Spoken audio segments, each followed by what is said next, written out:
CEO की दिल की कैदीस तक आप सुन रहे हैं अल्ताफ ऑडियो बुक एफएम। अगर यह स्टोरी अच्छी लगे तो चैनल को सब्सक्राइब करें और वीडियो को एक लाइक जरूर करें। लंदन की सुबह और नई उम्मीदें। 2 हफ्ते बीत चुके थे नायरा के जाने के बाद। मेहता इंडस्ट्रीज की इमेज बहाल हो चुकी थी और निवेशक फिर से कंपनी में भरोसा जताने लगे थे। सिया और ऋत्विक ने मिलकर टीम को फिर से मजबूत किया। लेकिन अब एक और बड़ा फैसला सामने था, कंपनी का इंटरनेशनल ब्रांच लंदन में खोलना। सिया पहली बार इतने बड़े स्तर की मीटिंग का हिस्सा बनने जा रही थी, और वो भी लंदन जैसे शहर में। तुम तैयार हो? ऋत्विक ने सुबह नाश्ते के दौरान पूछा। सिया मुस्कराई। तैयार तो हूँ, लेकिन थोड़ी घबराहट भी है। तुम्हारी यही बात मुझे पसंद है। घबराते हुए भी तुम सबसे बेहतर कर दिखाती हो। नया शहर, नया माहौल। लंदन का मौसम ठंडा और भीगा था। एयरपोर्ट से निकलते हुए सिया ने बाहर झांक कर देखा। साफ सड़कों, ऊंचे बिल्डिंग्स और तेज हवा में कुछ ऐसा था जो उसे रोमांचित कर रहा था। होटल में पहुंचकर दोनों ने तैयारियां शुरू कीं। अगली सुबह बहुत ही महत्वपूर्ण मीटिंग थी, जहां ब्रिटिश बिजनेस डीलर्स और यूरोपियन इन्वेस्टर्स के साथ अनुबंध होना था। ऋत्विक ने अपने सिग्नेचर स्टाइल में ब्लैक सूट पहना और सिया ने शाइनी सिल्वर ग्रे साड़ी। उसकी खूबसूरती ने ऋत्विक को कुछ पल के लिए चुप कर दिया। तुम्हें देखकर तो मीटिंग में ध्यान ही नहीं लगेगा, उसने हंसते हुए कहा। बिजनेस मीटिंग और एक अजनबी चेहरा। ब्रिटिश कॉन्फ्रेंस हॉल में माहौल गंभीर था। सारे इन्वेस्टर्स मेहता इंडस्ट्रीज के ब्रांड और तकनीकी विस्तार को लेकर उत्साहित थे। सिया ने बहुत ही प्रभावशाली प्रेजेंटेशन दिया। पूरा हॉल तालियों से गूंज उठा। लेकिन एक चेहरा, सामने बैठे एक अजनबी व्यक्ति की निगाहें सिया पर कुछ ज्यादा ही स्थिर थीं। सिया को वो चेहरा जाना पहचाना लग रहा था, पर याद नहीं आ रहा था कहाँ देखा है। ब्रेक के दौरान वो व्यक्ति पास आया और हाथ बढ़ाते हुए बोला, hi, I am Daniel Roy. We've met before in Mumbai, remember? Siya चौंकी। मुंबई? ऋत्विक पास आया और देखा डैनियल उसे कुछ अजीब सा लग रहा था। सिया ने धीरे से कहा, शायद किसी पार्टी में। डैनियल हंसा, नहीं, एक बिजनेस एग्जीबिशन में। खैर, अब तो हम एक दूसरे के अच्छे पार्टनर बन सकते हैं। उसकी आंखों में कुछ रहस्य छुपा था और ऋत्विक को यह बिल्कुल पसंद नहीं आया। रात की हलचल। होटल लौटने के बाद ऋत्विक कुछ ज्यादा ही शांत था। सिया ने पूछा, क्या हुआ? वो डैनियल, मुझे उस पर भरोसा नहीं है। तुम तो किसी अजनबी पर जल्दी भरोसा नहीं करते, सिया ने मुस्कराकर कहा। मुझे नहीं पता क्यों, लेकिन उसके देखने के तरीके में कुछ अजीब था। सिया भी अंदर से थोड़ी असहज थी। उस चेहरे ने उसे मुंबई की किसी पुरानी याद में ले जाकर खड़ा कर दिया था, एक ऐसा समय जिसे उसने कभी दोबारा नहीं छुआ था। डैनियल का अतीत। अगली सुबह डैनियल ने सिया को अकेले मिलने का न्योता भेजा, एक छोटी सी कॉफी मीटिंग, केवल बिजनेस के लिए। सिया ने दोबारा सोचा, जाना चाहिए या नहीं, लेकिन ऋत्विक उस वक्त एक इंटरव्यू में व्यस्त था और डील की प्रक्रिया इतनी महत्वपूर्ण थी कि कोई मौका चूकना नहीं चाहती थी। कॉफी शॉप में डैनियल पहले से मौजूद था। तुम्हें याद नहीं है, लेकिन मैंने तुम्हें एक बार मुश्किल से बचाया था, एक होटल में, जब एक क्लाइंट ने बदतमीजी की थी। सिया की आंखें फैल गईं। अब उसे याद आया, 3 साल पहले मुंबई के एक होटल में एक बिजनेस पार्टी में उसने सच में उस इंसान को देखा था, और डैनियल वहीं था। तुमने मुझे उस दिन बचाया था? सिया ने पूछा। डैनियल ने सिर हिलाया। तुमने मुझे थैंक यू भी नहीं कहा था। सिया मुस्कराई। तो अब कह रही हूँ थैंक यू, लेकिन हम अब प्रोफेशनल रिश्ते तक ही रहें, ठीक? डैनियल की आंखों में कुछ और था। कभी कभी कुछ एहसानों से आगे भी बढ़ जाते हैं, उसने धीमे स्वर में कहा। ऋत्विक को पता चलता है। शाम को जब ऋत्विक होटल वापस आया तो उसने देखा सिया थोड़ी बेचैन है। तुम कहाँ गई थीं? उसने धीरे से पूछा। सिया ने झिझकते हुए कहा, डैनियल से मिलने, एक कॉफी पर। सिर्फ बिजनेस डिस्कशन था। ऋत्विक ने सिर झुका लिया। मैं जानता हूँ सिया, तुम मुझसे झूठ नहीं बोलोगी, लेकिन अगर वो आदमी सिर्फ बिजनेस के लिए आया होता तो उस कॉफी में दिलचस्पी नहीं लेता। मन की खामोशी। रात का खाना खामोशी में बीता। सिया की कोशिश के बावजूद ऋत्विक बातों में शामिल नहीं हो पा रहा था। उसका चेहरा गंभीर था, आंखें कहीं और देख रही थीं। ऋत्विक, सिया ने उसका हाथ थामते हुए कहा, मैंने कुछ गलत नहीं किया। मैं सिर्फ जानता हूँ। ऋत्विक ने उसकी बात पूरी होने से पहले ही जवाब दिया, लेकिन तुम नहीं जानती, कुछ लोग कितनी सफाई से किसी के दिल और जिंदगी में सेंध लगा सकते हैं। डैनियल उन्हीं में से एक लगता है। तुम्हें यकीन नहीं है मुझ पर? सिया की आंखों में नमी थी। मुझे तुम पर पूरा यकीन है, लेकिन मैं डरता हूँ तुम्हें खो देने से। सिया चुप हो गई। शायद ऋत्विक का डर ही उसके प्यार की सबसे सच्ची गहराई थी। डैनियल की चाल। अगले दिन एक इन्वेस्टर्स पार्टी आयोजित की गई थी, जहां यूरोप के कई बड़े कारोबारी मौजूद थे। सिया और ऋत्विक साथ पहुंचे, लेकिन वहां डैनियल पहले से मौजूद था और उसका ध्यान सीधा सिया पर था। जब सिया अकेली काउंटर पर ड्रिंक ले रही थी, डैनियल फिर आ गया। तुम्हारे और ऋत्विक के रिश्ते में दरार आ रही है ना? सिया ने चौंक कर उसकी ओर देखा। ये तुम्हारा वहम है? या शायद सच्चाई? डैनियल मुस्कुराया। मुझे वो इंसान अच्छी तरह से याद है जो मदद मांगने से डरती थी, लेकिन जब मुस्कुराती थी तो दुनिया रुक जाती थी। वो सिया अब भी कहीं जिंदा है। मैं अब ऋत्विक की पत्नी हूँ, डैनियल, और मुझे किसी को कुछ साबित नहीं करना। सच और रिश्ते दोनों वक्त के साथ बदलते हैं। डैनियल का स्वर अब और गहरा हो गया था। पार्टी की एक रात और रहस्य। उसी पार्टी में एक पत्रकार ने सिया से आकर सवाल किया, मैम, क्या ये सच है कि मेहता इंडस्ट्रीज लंदन ब्रांच के फैसले के पीछे डैनियल रॉय का हाथ है? सिया चौंकी। किसने कहा आपसे ऐसा? डैनियल ने प्रेस रिलीज में अपना नाम बतौर प्रोजेक्ट एडवाइजर डलवाया है। सिया तुरंत ऋत्विक को ढूंढने लगी। ऋत्विक, क्या तुमने डैनियल को किसी तरह की सलाहकार पोजीशन दी? बिल्कुल नहीं, ऋत्विक बोला। मैंने सिर्फ डील्स के दौरान उससे कुछ इनपुट लिए थे, लेकिन ऑफिशियली कुछ भी नहीं। अब बात साफ थी, डैनियल न सिर्फ सिया के करीब आना चाहता था, बल्कि कंपनी के नाम और प्रतिष्ठा से भी खेल रहा था। डील कैंसिल करने की धमकी। अगली सुबह जब सिया डैनियल को ऑफिस में मिली, उसने कहा, तुम जो कर रहे हो वो सिर्फ धोखा नहीं, एक अपराध है। डैनियल शांत था, लेकिन उसकी आंखों में एक अलग चमक थी। मैं वो नहीं हूं जो तुम समझ रही हो। मैं सिर्फ तुम्हें तुम्हारे ही अंदर के उस हिस्से से मिलवा रहा हूं जिसे तुमने ऋत्विक के लिए दबा दिया। मैं अपने अतीत को पीछे छोड़ चुकी हूं। सिया का स्वर सख्त था। और मैं तुम्हारे भविष्य में शामिल होना चाहता हूं, डैनियल ने धीरे से कहा। कभी नहीं? तो देखना, ये डील भी कभी पूरी नहीं होगी, डैनियल ने कहा और वहां से चला गया। ऋत्विक की प्रतिक्रिया। सिया ने जब ऋत्विक को पूरी बात बताई, वो बौखला गया। वो हमारी कंपनी के नाम का इस्तेमाल कर रहा है और तुम्हारे नाम को गंदी राजनीति में घसीट रहा है। हाँ, लेकिन हमें शांत रहकर जवाब देना होगा। हम लीगल टीम को लगा सकते हैं, ऋत्विक ने कहा। अब ये सिर्फ डील की बात नहीं रही, ये बात हमारे रिश्ते और सम्मान की हो गई है। मैं उसे सबक सिखाकर रहूंगा। अदृश्य निगाहें। रात को सिया बालकनी में खड़ी थी जब अचानक उसका मोबाइल बजा, एक अज्ञात नंबर से। क्या तुमने सोचा कि मुझसे दूर रहकर सब सुलझ जाएगा? वो डैनियल की आवाज़ थी। मैं पुलिस में शिकायत कर सकती हूँ, सिया ने कहा। करो, डैनियल हंसा। लेकिन मैं तुमसे कुछ नहीं चाहता, सिर्फ वो समय जो कभी मेरा था और अब तुम्हारा बन गया है। रिश्ते का इम्तिहान। सिया ने ऋत्विक को सब कुछ बता दिया। ऋत्विक ने उसका हाथ पकड़ा और कहा, सिया, मैं तुम्हारे साथ हूँ हर हाल में, लेकिन अब इस खेल को बंद करना होगा। सिया की आंखों में नमी थी, लेकिन चेहरे पर दृढ़ता। हाँ, अब फैसला जरूरी है, बिजनेस के लिए नहीं, हमारे लिए। डैनियल का अतीत और एक झूठा चेहरा। ऋत्विक ने अपनी लीगल टीम को एक्टिव किया और डैनियल के अतीत की पूरी जानकारी निकलवाई। जल्द ही जो रिपोर्ट सामने आई उसने सबको चौंका दिया। सिया, तुम जानती हो डैनियल रॉय असल में कौन है? ऋत्विक ने फाइल उसके सामने रखी। क्या मतलब? सिया ने उत्सुकता से फाइल खोली। उसका असली नाम दीपक रॉय है। भारत में वो 2 बार धोखाधड़ी और आर्थिक अपराधों के केस में गिरफ्तार हो चुका है। उसने नाम और पहचान बदलकर लंदन में नया व्यापारिक चेहरा बना लिया। सिया अवाक रह गई। लेकिन वो तो कहता था उसने मुझे एक बार बचाया था। उसने तुम्हें बचाया नहीं था सिया, उसने उस वक्त भी तुम्हारे करीब आने की कोशिश की थी। और जब तुमने उसे नज़रअंदाज किया तब उसने खुद को रक्षक की छवि दी। सिया को अपने ही फैसले पर पछतावा हुआ। सामना एक बार खुलकर। सिया ने इस बार खुद डैनियल से मिलने का निर्णय लिया, इस बार किसी कॉफ़ी शॉप में नहीं, बल्कि एक ऑफिस मीटिंग के नाम पर उसे बुलाकर। जब डैनियल आया तो वह उसी आत्मविश्वास से भरा हुआ था। तो मिल ही लिया तुमने? सोचा था माफ़ कर दोगी। माफ़ तो मैं उन्हें करती हूँ जो गलती मानते हैं, सिया ने ठंडी आवाज़ में कहा। तुम्हारा तो चेहरा ही नकली है।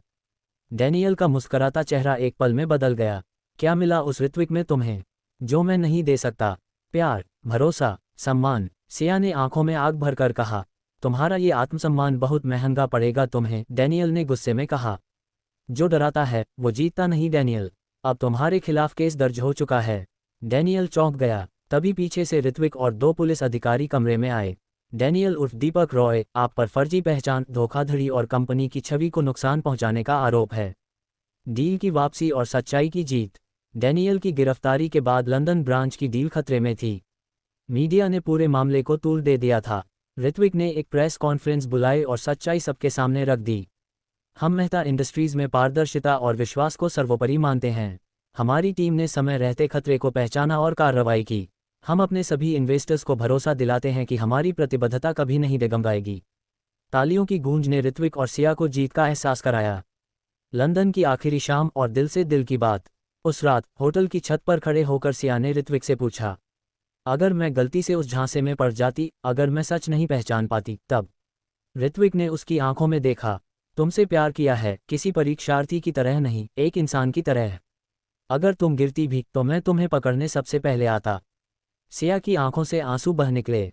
उसने ऋत्विक को गले से लगा लिया। मैं तुम्हें कभी नहीं छोड़ूंगी और मैं तुम्हें कभी टूटने नहीं दूंगा। एयरपोर्ट और एक नया वादा। लंदन से मुंबई लौटते समय एयरपोर्ट पर खड़े होकर सिया ने आसमान की ओर देखा। शायद हर उड़ान डर से शुरू होती है लेकिन भरोसे पर खत्म होती है, उसने कहा। ऋत्विक मुस्कुराया, और हमारे रिश्ते की उड़ान अभी तो शुरू हुई है मैडम सीईओ। सिया चौंकी। क्या? हाँ। ऋत्विक ने उसे एक लिफाफा पकड़ा दिया। वो एक लेटर था, मेहता इंडस्ट्रीज लंदन ब्रांच की ऑफिशियल सीईओ सिया मेहता। अब हम सिर्फ एक दूसरे के जीवन साथी नहीं, बिजनेस पार्टनर भी हैं। एपिसोड 22, रिश्तों की नई कसौटी। मुंबई की वापसी और घर का सन्नाटा। लंदन की उथल पुथल से उबरने के बाद सिया और ऋत्विक जब मुंबई पहुंचे तो उनके घर की दीवारों में एक अलग ही सन्नाटा था। ना कोई स्वागत, ना कोई मुस्कुराहट। बस एक नौकर ने दरवाज़ा खोला और कहा, मैम, आपकी मम्मी जी अंदर हैं। सिया चौंक गई। मम्मी जी? हाँ। ऋत्विक ने भी हैरानी से कहा, माँ तो दिल्ली में थीं। वे दोनों जब अंदर पहुंचे तो ड्राइंग रूम में बैठी एक शालीन लेकिन सख्त चेहरे वाली महिला ने नजरें उठाईं, ऋत्विक की माँ सुधा मेहता। सुधा मेहता की वापसी। तो आखिरकार लंदन की सैर खत्म हो गई। सुधा का स्वर तीखा था। माँ, आप बिना बताए। ऋत्विक ने कुछ कहना चाहा। अगर बहू बिना बताए अपने पुराने आशिक से मिलने जा सकती है तो माँ क्यों नहीं आ सकती बेटे के घर? सिया का चेहरा फट पड़ गया। माँ! ऋत्विक गुस्से में आ गया। शांत हो ऋत्विक, सुधा बोली, मैं तुम्हें या तुम्हारी पत्नी को नीचा दिखाने नहीं आई, बस ये देखने आई हूं कि तुम किस काबिल लड़की से शादी कर बैठे हो। सिया ने खुद को शांत रखते हुए कहा, आप जो भी जानना चाहती हैं मैं बताने के लिए तैयार हूं। जानने का नहीं सिया, समझने का समय है अब। ये घर सिर्फ प्यार से नहीं, अनुशासन और मर्यादा से भी चलता है। Corporate aftermath. मुंबई ऑफिस पहुंचते ही एक और खबर ने सिया को चौंका दिया। सीएफओ आदित्य गुप्ता ने इस्तीफा दे दिया था और एक नया चेहरा उसकी जगह नियुक्त हुआ था, कविता माथुर, जो कभी ऋत्विक की करीबी मित्र रही थी। कविता, सिया ने कहा, तुम्हारी कंपनी में वापसी कैसे हुई? ऋत्विक ने मुझे रिकमेंड किया। कविता मुस्कराई, तुम्हारे लंदन मिशन की सफलता के बाद मुझे लगा मैं तुम्हें थोड़ा सपोर्ट कर सकती हूँ। सिया ने जब ऋत्विक की ओर देखा उसने सिर झुका लिया, जैसे कुछ छुपाने की कोशिश कर रहा हो। घर के भीतर की खामोशी। रात को जब सिया अपने कमरे में अकेली थी, सुधा ने आकर दरवाज़ा खटखटाया। अगर तुम सच में इस घर की बहू बनना चाहती हो तो सिर्फ बिजनेस चलाना काफ़ी नहीं है, घर भी संभालना पड़ेगा। मैं कोशिश कर रही हूँ मां जी, सिया ने विनम्रता से कहा। तो सबसे पहले मेरी एक परीक्षा पास करो, सुधा ने कहा। कल का गृह पूजन तुम अकेले करवाओगी, पूरे परिवार और मेहमानों के सामने? ठीक है, सिया ने कहा, मैं पूरी तैयारी कर लूंगी। और एक बात, कविता भी इनवाइटेड है। सुधा का चेहरा मुस्कुराहट के पीछे कुछ और छिपा रहा था। ऋत्विक और कविता, पुराना रिश्ता। रात को जब सिया और ऋत्विक अकेले थे, सिया ने पूछा, तुमने कविता को क्यों बुलाया और उसे सीएफओ क्यों बनाया? ऋत्विक कुछ पल चुप रहा। कविता कभी मेरे जीवन का हिस्सा थी लेकिन अब सिर्फ एक दोस्त है। कंपनी को उसकी जरूरत थी और मुझे लगा तुम समझोगी। क्या मैं सिर्फ समझने के लिए हूँ? ऋत्विक। सिया की आंखों में गुस्सा और दर्द दोनों थे। मैं तुम्हारी पत्नी हूँ, बराबरी की हिस्सेदार। ऋत्विक कुछ नहीं बोला। सिया ने उसकी ओर देखा, फिर धीरे से कहा, कल की पूजा के बाद मैं तुम्हारे कुछ फैसलों पर सवाल उठाऊंगी, ऑफिस में भी और रिश्ते में भी। सुबह की शुरुआत और कविता की चाल। अगली सुबह पूजा की तैयारी जोरों पर थी। सिया ने पूरी मेहनत से सब कुछ खुद संभाला, लेकिन तभी कविता ने आकर कहा, सिया, तुम्हारे पास गंगाजल नहीं है पूजा के लिए, बिना उसके पूजा अधूरी मानी जाती है। सिया का चेहरा उतर गया, वो सच में भूल गई थी। कोई बात नहीं, कविता बोली, मैं ले आई हूँ, आखिर इस घर से मेरा भी जुड़ाव है। सुधा मेहता पास ही खड़ी थी और उन्होंने धीरे से मुस्करा कर कहा, देखा कविता कितनी समझदार है। सिया को सब समझ में आ रहा था लेकिन उसने चुप रहकर खुद को संयमित रखा। पूजा और एक अनकहा इम्तिहान। पूजा शुरू हुई। सिया ने पूरे मन से मंत्रोच्चार किए, फूल सजाए, दीपक जलाया। पूरा परिवार और मेहमान उसकी मेहनत से प्रभावित हुए। जब पंडित जी ने कहा, अब गृहलक्ष्मी द्वारा आरती हो, तो सुधा ने कहा, कविता तुम करो आरती। पूरा माहौल ठहर गया। सिया ने गहरी सांस ली, अगर गृहलक्ष्मी की आरती कविता करेगी तो गृहलक्ष्मी मैं नहीं कहलाऊंगी, लेकिन ये घर, ये रिश्ता और ये पहचान मैंने मेहनत से कमाई है। माफ़ कीजिए मां जी, उसने धीरे से कहा, लेकिन आरती मैं ही करूंगी। सुधा चुप रही और फिर पंडित जी की ओर इशारा किया।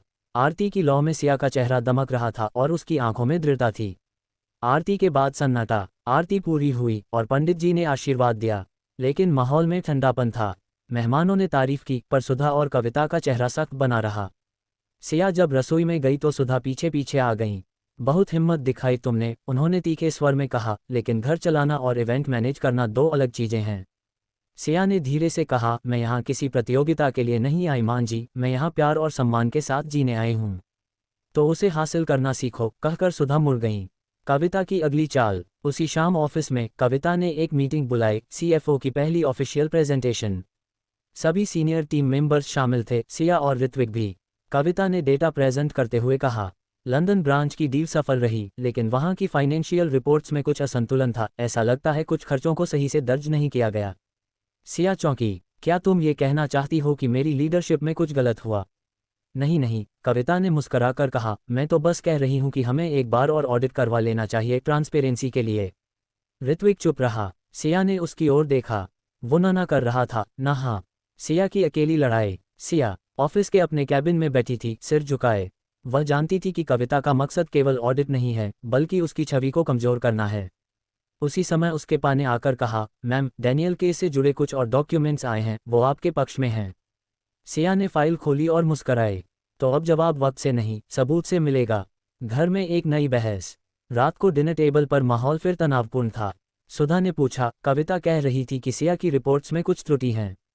ऋत्विक ने धीरे से कहा, माँ, वो एक नॉर्मल रिव्यू है। सिया चुप थी, पर फिर उसने धीरे से कहा, मैंने आज डैनियल केस से जुड़े डॉक्यूमेंट्स मंगवाए हैं, जिसमें साफ लिखा है कि लंदन ब्रांच की डील में कोई फाइनेंशियल मैनिपुलेशन नहीं हुआ था। तुम्हें खुद को क्लीन साबित करने की जरूरत क्यों पड़ी? सुधा ने तीखे स्वर में पूछा। क्योंकि शक तब होता है जब सच्चाई को दबाने की कोशिश हो, सिया ने संयमित लेकिन दृढ़ आवाज में कहा।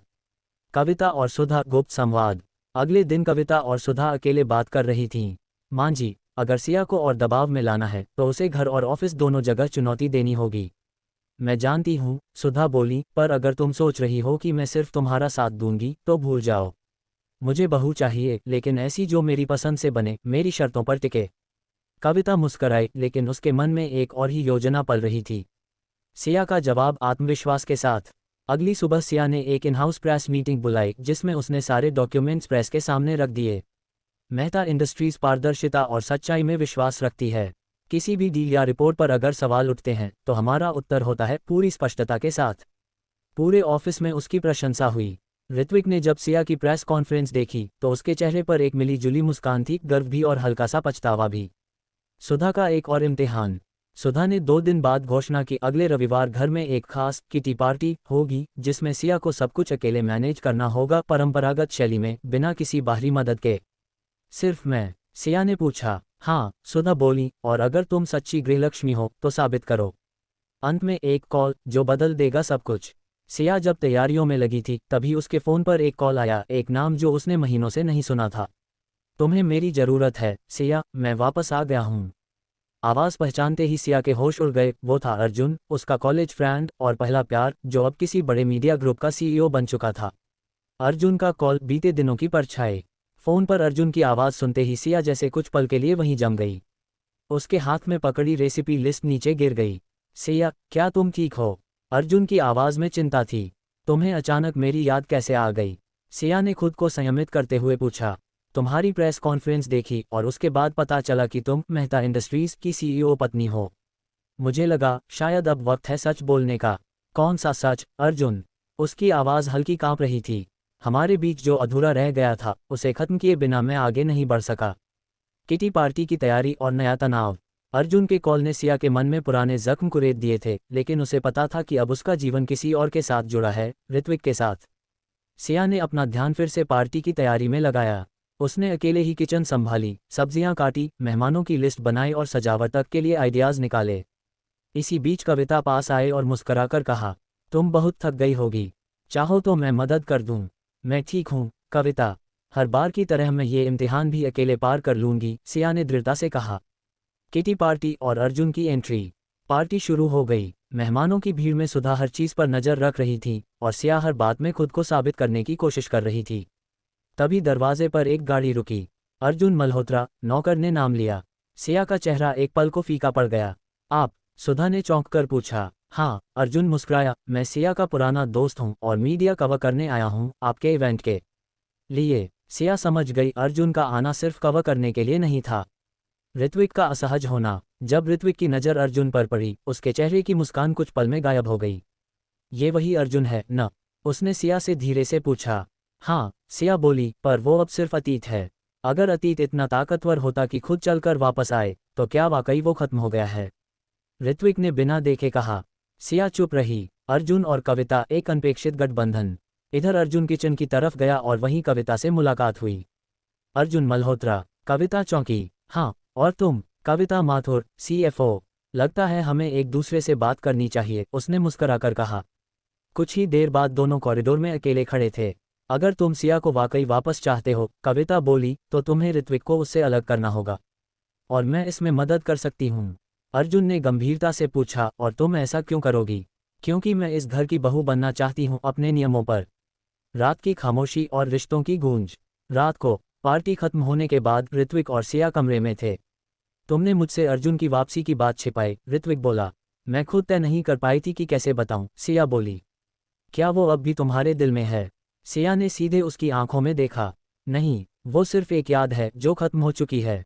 लेकिन तुम्हारा भरोसा अगर उस याद से हिल जाए, तो शायद हमें फिर से एक दूसरे को जानना शुरू करना होगा। अंत की ओर, लेकिन शुरुआत कहीं और। अगले दिन ऑफिस में सिया को एक फाइल मिली, एक इन्वेस्टमेंट प्रपोजल जो अर्जुन मल्होत्रा मीडिया ग्रुप की तरफ से था। और उस पर नीचे लिखा था, सिर्फ सिया मेहता के लिए एक प्रस्ताव जो सब कुछ बदल सकता है। सिया ने फाइल बंद की, उसकी सांसें तेज हो गईं। सिया ने अर्जुन द्वारा भेजा इन्वेस्टमेंट प्रपोजल ध्यान से पढ़ा। उसकी आंखें उस लाइन पर टिक गईं। ग्रेटर देन, हम सिर्फ एक मीडिया साझेदारी नहीं चाहते, हम चाहते हैं कि सिया मेहता हमारी ग्रुप की चेयरपर्सन बने, स्वतंत्र, बेजोड़ और अपनी पहचान के साथ। उसका दिल एक पल को रुक गया। ये सिर्फ एक बिजनेस प्रस्ताव नहीं था, ये एक बयान था कि अर्जुन अब भी चाहता है कि सिया उसकी जिंदगी में सबसे ऊपर हो। लेकिन क्या सिया उस मुकाम पर वापस जाना चाहती थी? ऋत्विक का सामना, जलन और संशय। सिया ने ऋत्विक से उस प्रस्ताव की बात छिपाई नहीं। यह अर्जुन का इन्वेस्टमेंट ऑफर है। सिया ने फाइल सामने रखी। ऋत्विक ने पन्ने पलटे और धीरे से पूछा, क्या तुम सचमुच इस पर विचार कर रही हो? अगर मैं कहूँ हाँ, तो तुम मुझे क्या समझोगे? एक महत्वाकांक्षी महिला या एक लौटती प्रेमिका? ऋत्विक की आवाज़ में हल्की कड़वाहट थी। मैं तुम्हारी पत्नी हूँ ऋत्विक, तुम्हारी CEO नहीं, लेकिन तुम्हारी साथी हूँ। मैं अर्जुन को मना करने जा रही थी, लेकिन अगर तुम मुझे इस नज़र से देखोगे, तो शायद मैं खुद को भी खो दूंगी। ऋत्विक ने कुछ नहीं कहा, लेकिन उसके चेहरे की खामोशी बहुत कुछ बयां कर रही थी। कविता की चाल, रिश्ते में दरार पैदा करना। कविता ने अर्जुन को कॉल किया। सिया और ऋत्विक के बीच अब तनाव शुरू हो चुका है। तुम बस इंतजार करो और उसे उसकी आज़ादी का स्वाद दो। अर्जुन ने पूछा, तुम्हारा मतलब? उसे इतना बड़ा मंच दो कि उसे एहसास हो कि वह तुम्हारे साथ ज्यादा फ्री थी और इस बंधन में घुट रही है। और तुम्हारा मकसद? अर्जुन ने सीधा सवाल किया। मेहता ग्रुप की नई बहू बनना और उसे इस घर से बाहर करना। दोनों की बातचीत एक खतरनाक मोड़ पर पहुंच गई थी। सुधा मेहता का विरोध, लेकिन बदलती सोच। सिया की प्रेस कॉन्फ्रेंस और पार्टी मैनेजमेंट के बाद अब सुधा भी दुविधा में थी। वो अपनी पुरानी सोच के साथ जूझ रही थी, जहां बहू का मतलब सिर्फ घर तक सीमित था। लेकिन सिया का आत्मविश्वास, उसकी शालीनता और नेतृत्व ने उन्हें सोचने पर मजबूर कर दिया। उन्होंने पूजा के बाद सिया को अपने कमरे में बुलाया। तुम अर्जुन के प्रस्ताव के बारे में सोच रही हो? उन्होंने सीधा पूछा। मैंने मना कर दिया है, सिया बोली। क्यों? क्योंकि मेरी पहचान अब सिर्फ मेरी नहीं, इसमें आपके बेटे का प्यार, आपकी परंपराएं और मेरे आत्मसम्मान का मेल है। सुधा ने पहली बार उसकी आंखों में देखा और मुस्कुराई। अर्जुन की आखिरी कोशिश, एक मीटिंग, एक खतरा। अर्जुन ने सिया को एक निजी मीटिंग के लिए बुलाया, एक रेस्टोरेंट के प्राइवेट कैबिन में। तुम्हें क्या लगता है मैं अब भी तुम्हें चाहता हूँ? अर्जुन ने हल्की हंसी के साथ कहा। तुम क्या चाहते हो अर्जुन? सिया ने गंभीर स्वर में पूछा। मैं चाहता हूं कि तुम खुद को याद करो, वो सिया जो हर चीज़ अपने दम पर करती थी, जो किसी की परछाई में नहीं रहती थी। और तुम्हारा साथ पाकर क्या मैं खुद रह जाऊंगी? मैं तुम्हें आज़ादी दूंगा, न कि नाम के साथ जकड़ दूंगा। पर ऋत्विक मुझे अपनी पहचान के साथ अपनाता है, तुमने कभी ऐसा नहीं किया। अर्जुन ने उसके हाथ की तरफ बढ़ते हुए कहा, एक बार फिर सोच लो। तभी वहां ऋत्विक पहुंच गया। आमना सामना, वर्तमान बनाम अतीत। अगर इतना ही आत्मविश्वास है तो क्यों उसे रेस्टोरेंट के कोने में बुलाया? ऋत्विक ने अर्जुन से कहा, क्योंकि मैं जानता था कि तुम कभी नहीं समझोगे कि प्यार जोर जबरदस्ती नहीं, विकल्प देने से होता है। और तुमने वही विकल्प छीन लिया था कभी जब उसे छोड़कर गए थे। अर्जुन चुप हो गया। सिया ने दोनों के बीच आकर कहा, बस, मैं कोई ट्रॉफी नहीं जिसे जीतने के लिए लड़ो। उसने अर्जुन की ओर देखा। तुमने मुझे उस वक्त छोड़ा था जब मैं सबसे ज्यादा चाहती थी कि कोई मेरा साथ दे। फिर उसने ऋत्विक की ओर देखा, और तुमने मुझे अपनाया तब जब मैं टूटी हुई थी, बिना सवाल किए। मैं किसी की परछाई नहीं, अपना रास्ता खुद चुनने वाली औरत हूँ। कविता का गुस्सा और नया प्लान। कविता को जब पता चला कि अर्जुन और सिया की मुलाकात भी बेअसर रही तो उसने फ़ोन पटक दिया। अब मुझे खुद सिया को गिराना होगा। उसने अपने वकील को कॉल किया। तैयार हो जाओ, अब हमें उसकी प्रोफेशनल छवि पर हमला करना है। उसके पुराने डील्स की कुछ फाइल्स निकालो, कोई ना कोई कमजोरी जरूर होगी। सिया की शांति तूफान से पहले। रात को सिया बालकनी में बैठी थी। ऋत्विक उसके पास आया और उसकी चाय का कप बढ़ाया। मैंने विश्वास नहीं खोया, बस डरा हुआ था, उसने कहा। सिया ने उसकी उंगलियां थाम लीं। प्यार डर से बड़ा होता है और अब मैं तैयार हूं तुम्हारे साथ हर तूफान के लिए। एपिसोड 23, जब पहचान पर हमला हो। सिया के करियर पर पहला वार मीडिया स्कैंडल की शुरुआत। सुबह सुबह जब सिया ऑफिस पहुंची तो माहौल कुछ अलग था। सभी कर्मचारियों की निगाहें उससे चुराई जा रही थीं, कानाफूसी हो रही थी। कविता मेहता पहले से ऑफिस में मौजूद थी और एक प्रेस रिपोर्ट उसकी टेबल पर खुलेआम रखी थी। मेहता ग्रुप की सीईओ की पुरानी डील में घोटाले का शक। सिया की नज़र रिपोर्ट पर पड़ी एक पुराने प्रोजेक्ट के दस्तावेजों को संदिग्ध बताया गया था। मीडिया इस बात को हवा दे रहा था कि सिया ने जानबूझकर उस समय फंड मिसमैनेजमेंट किया था। ये सब बकवास है। सिया ने गुस्से में फाइल बंद की। तो साबित करो, कविता ने मुस्कराकर कहा। ऋत्विक का साथ, लेकिन व्यावसायिक दुनिया की हकीकत। जब सिया ने ऋत्विक को सब बताया, उसने तुरंत भरोसा जताया। मैं जानता हूं तुम ऐसा कुछ नहीं कर सकती, उसने सिया का हाथ थामा। लेकिन अब सिर्फ भरोसे से बात नहीं बनेगी, सिया बोली, अब मुझे सबूत चाहिए। ऋत्विक ने कहा, मैं अपने लॉयर से बात करता हूं। अगर ये किसी का प्लान है तो पीछे किसी बहुत ताकतवर हाथ का होना तय है। कविता, सिया की आंखों में संदेह था। या अर्जुन, ऋत्विक ने जोड़ा। कविता और अर्जुन की गुप्त मीटिंग, चालें गहरी हो रही हैं। कविता और अर्जुन एक बार फिर रेस्टोरेंट के प्राइवेट कैबिन में मिले। तुमने तो कहा था सिया तुम्हारे साथ आएगी, कविता ने तंज कसा। पर अब तो तुम भी चाहती हो कि वो गिरे, अर्जुन ने मुस्कराकर कहा। मेरे पास सबूत हैं कि वो फंड मिसयूज केस सिर्फ अकाउंटिंग एरर था, लेकिन अगर वो सबूत मैं दबा दूं तो तुम्हारी जीत, अर्जुन बोला। नहीं, हमारी। मैं घर की मालकिन बनूंगी और तुम उसे उसकी कंपनी से बाहर निकालोगे। दोनों ने हाथ मिलाया। एक डील साइन की गई जिसमें भावनाओं की कोई जगह नहीं थी। विनीत की एंट्री, एक पुराना कर्मचारी, नई उम्मीद। सिया की टीम में एक पुराना कर्मचारी, विनीत, जो पहले अकाउंट्स विभाग में था, सिया के पास आया। मैम, वो प्रोजेक्ट जिसमें घोटाले की बात की जा रही है, मैं उसमें था। और मेरे पास कुछ पुराने ईमेल हैं जो आपकी बेगुनाही साबित कर सकते हैं। सिया की आंखों में उम्मीद की चमक लौट आई। क्या तुम गवाही दोगे, उसने पूछा। अगर आप कहें तो जान भी दे सकता हूं। आपने कभी हम जूनियर्स को छोटा नहीं समझा। सिया ने पहली बार मुस्कुराया। प्रेस कॉन्फ्रेंस का ऐलान, जवाब मीडिया के मंच से। ऋत्विक ने सिया को सलाह दी, ये वक्त चुप रहने का नहीं है। प्रेस कॉन्फ्रेंस करो, अपनी बात रखो। सिया ने हामी भरी। लेकिन सिर्फ सफाई देने नहीं जाऊंगी, मैं हमला करूंगी ताकि कोई दोबारा मेरी छवि को मरोड़ने की कोशिश न करे। प्रेस कॉन्फ्रेंस और सिया की गर्जना। कॉन्फ्रेंस में सिया पूरे आत्मविश्वास के साथ सामने आई। मुझे पर शक किया गया, मेरी नीयत पर उंगली उठाई गई। लेकिन आज मैं वही दस्तावेज और ईमेल सामने रख रही हूं जो दिखाते हैं कि ये एक टेक्निकल एरर थी जिसे मेरे सामने आने से पहले ही फिक्स किया गया था। फिर उसने विनीत को मंच पर बुलाया। ये हैं मिस्टर विनीत, जिन्होंने उस वक्त टीम लीडर की गैरहाजिरी में पूरी जिम्मेदारी निभाई थी। विनीत ने कहा, सिया मैम ने कभी हमें अपने लिए इस्तेमाल नहीं किया। उन्होंने हमेशा हमें इज्जत दी और ये केस झूठा है। प्रेस में सन्नाटा था और फिर तालियां गूंज उठीं। कविता का गुस्सा, अर्जुन से टूटती साझेदारी। रात को कविता ने अर्जुन को कॉल किया। वो जीत गई और हम कुछ नहीं कर पाए। तुमने कहा था सबूत तुम्हारे पास हैं। तुमने उन्हें कैसे लीक होने दिया? विनीत, वो गद्दार निकला। अर्जुन ने फ़ोन काट दिया और अपनी डेस्क पर सिया की एक तस्वीर को देखा। तुम फिर जीत गई, सिया, वो बड़बड़ाया, लेकिन अगली बार मैं तुम्हें किसी और के साथ हंसते हुए नहीं देखना चाहता। लेकिन साजिश जारी। रात को सिया और ऋत्विक बालकनी में खड़े थे। आज तुम्हें देखकर लगा जैसे तूफान से भी बड़ी ताकत हो तुम, ऋत्विक ने कहा। और मुझे तुमसे हिम्मत मिलती है, सिया बोली। लेकिन दूर खड़े अर्जुन की निगाहें अभी भी उनकी बालकनी पर थीं और उसके मन में एक नया प्लान पल रहा था। कविता का नया षड्यंत्र, सिया को घर में बदनाम करना। प्रेस कॉन्फ्रेंस में सिया की जीत ने कविता को चिढ़ा दिया था। अब वह उसकी निजी जिंदगी को निशाना बनाने के लिए तैयार थी। रसोई में नौकरानियों से फुसफुसाते हुए उसने कहा, अब हमारे घर की बहू मीडिया के सामने भाषण देती है और घर में खाना बनाना भी नहीं आता। जानबूझकर सुधा मेहता के सामने सिया की घरेलू नाकामी को बड़ा चढ़ाकर कहा जाने लगा। कभी दूध का बर्तन उबल जाता तो कभी पूजा की थाली से फूल गिरा दिए जाते और दोष सिया पर डाल दिया जाता। सुधा मेहता परेशान थीं। उन्हें लगने लगा कि बहू अब सिर्फ कैमरों के लिए चमक रही है।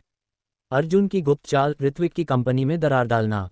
दूसरी ओर अर्जुन अब सीधा ऋत्विक पर वार करने की योजना बना चुका था।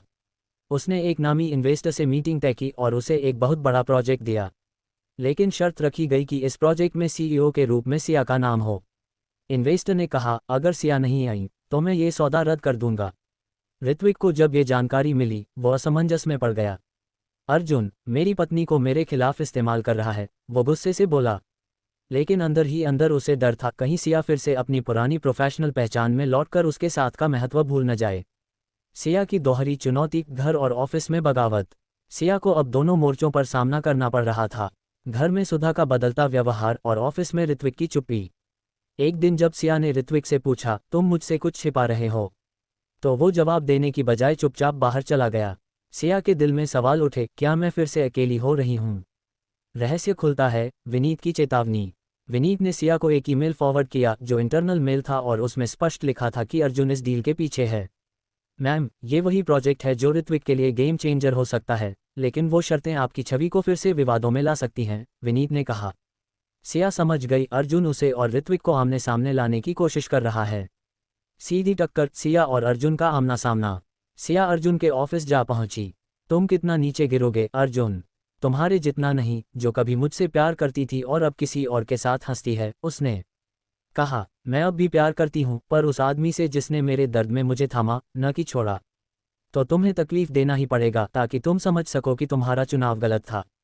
सिया ने उसकी आंखों में देखा और कहा, जिस दिन तुम खुद को माफ कर पाओगे, उस दिन शायद तुम समझ पाओगे कि प्यार कैसे जीतता है, साजिशों से नहीं।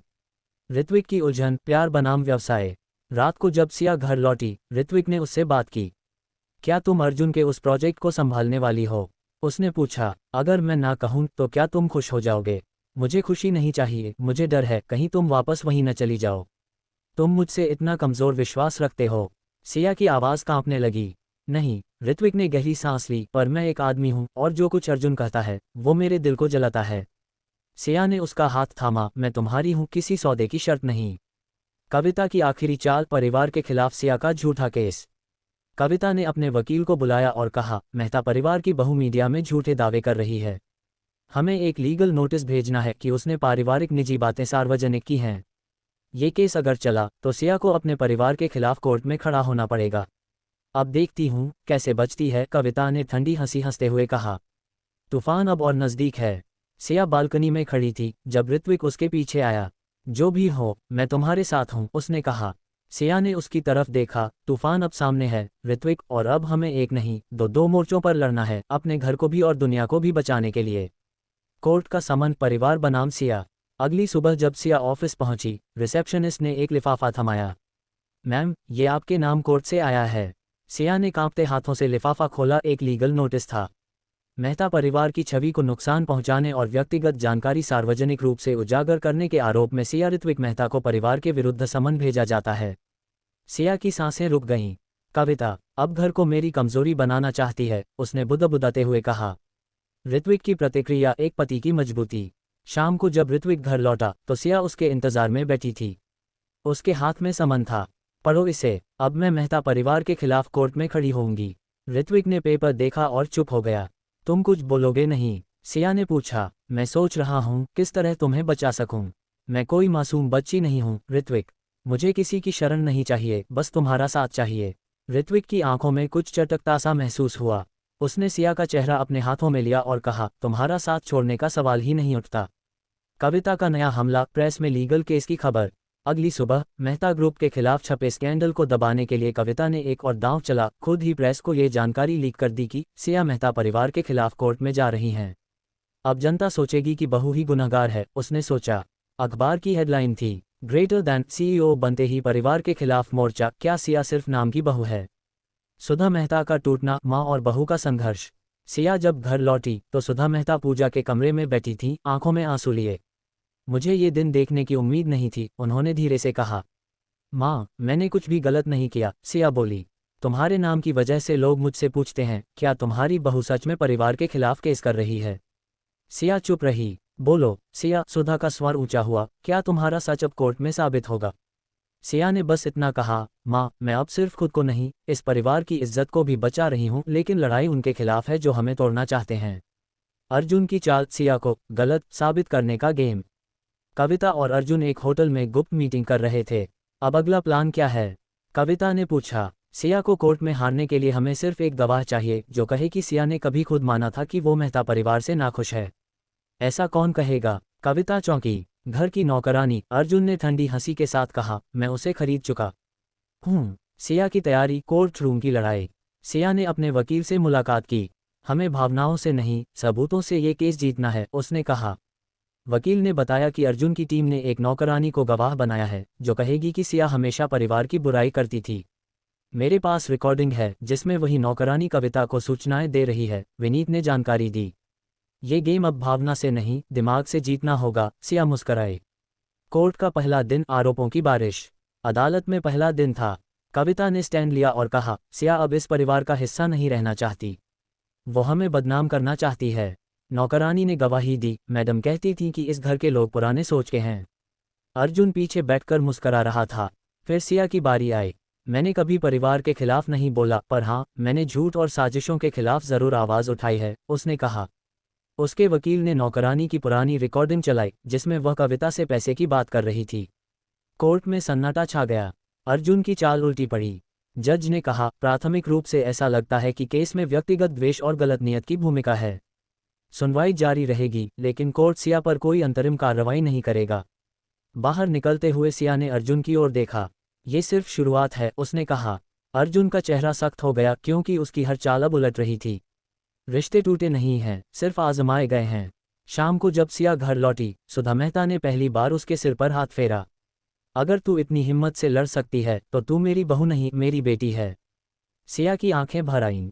सिया की जीत के बाद घर में बदलाव। कोर्ट में नौकरानी की झूठी गवाही का भांडा फूटने के बाद घर का माहौल थोड़ा शांत हो गया था। सिया का आत्मविश्वास अब पहले से कहीं अधिक मजबूत हो चुका था। लेकिन कविता अभी भी हार मानने को तैयार नहीं थी।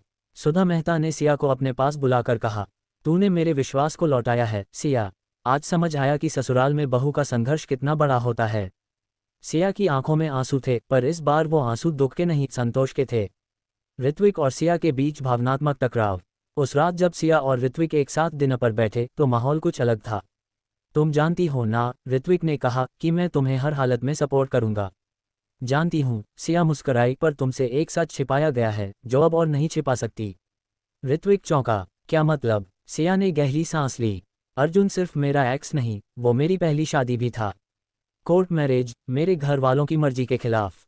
ऋत्विक का चेहरा सख्त हो गया। उसने धीरे से पूछा, तुमने मुझसे ये क्यों छिपाया?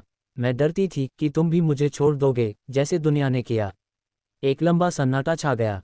फिर ऋत्विक ने अपना हाथ उसकी हथेली पर रखा।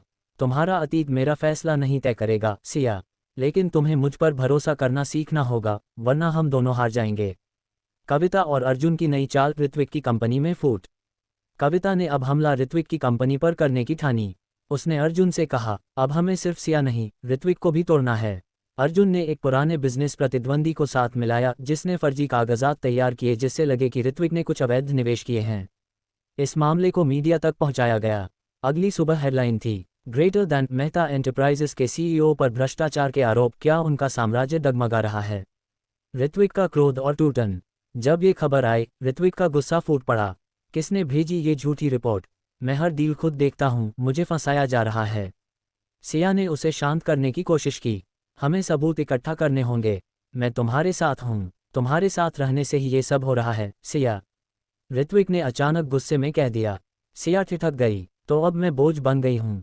ऋत्विक चुप हो गया। उसने महसूस किया कि उसके शब्दों ने चोट पहुंचाई है।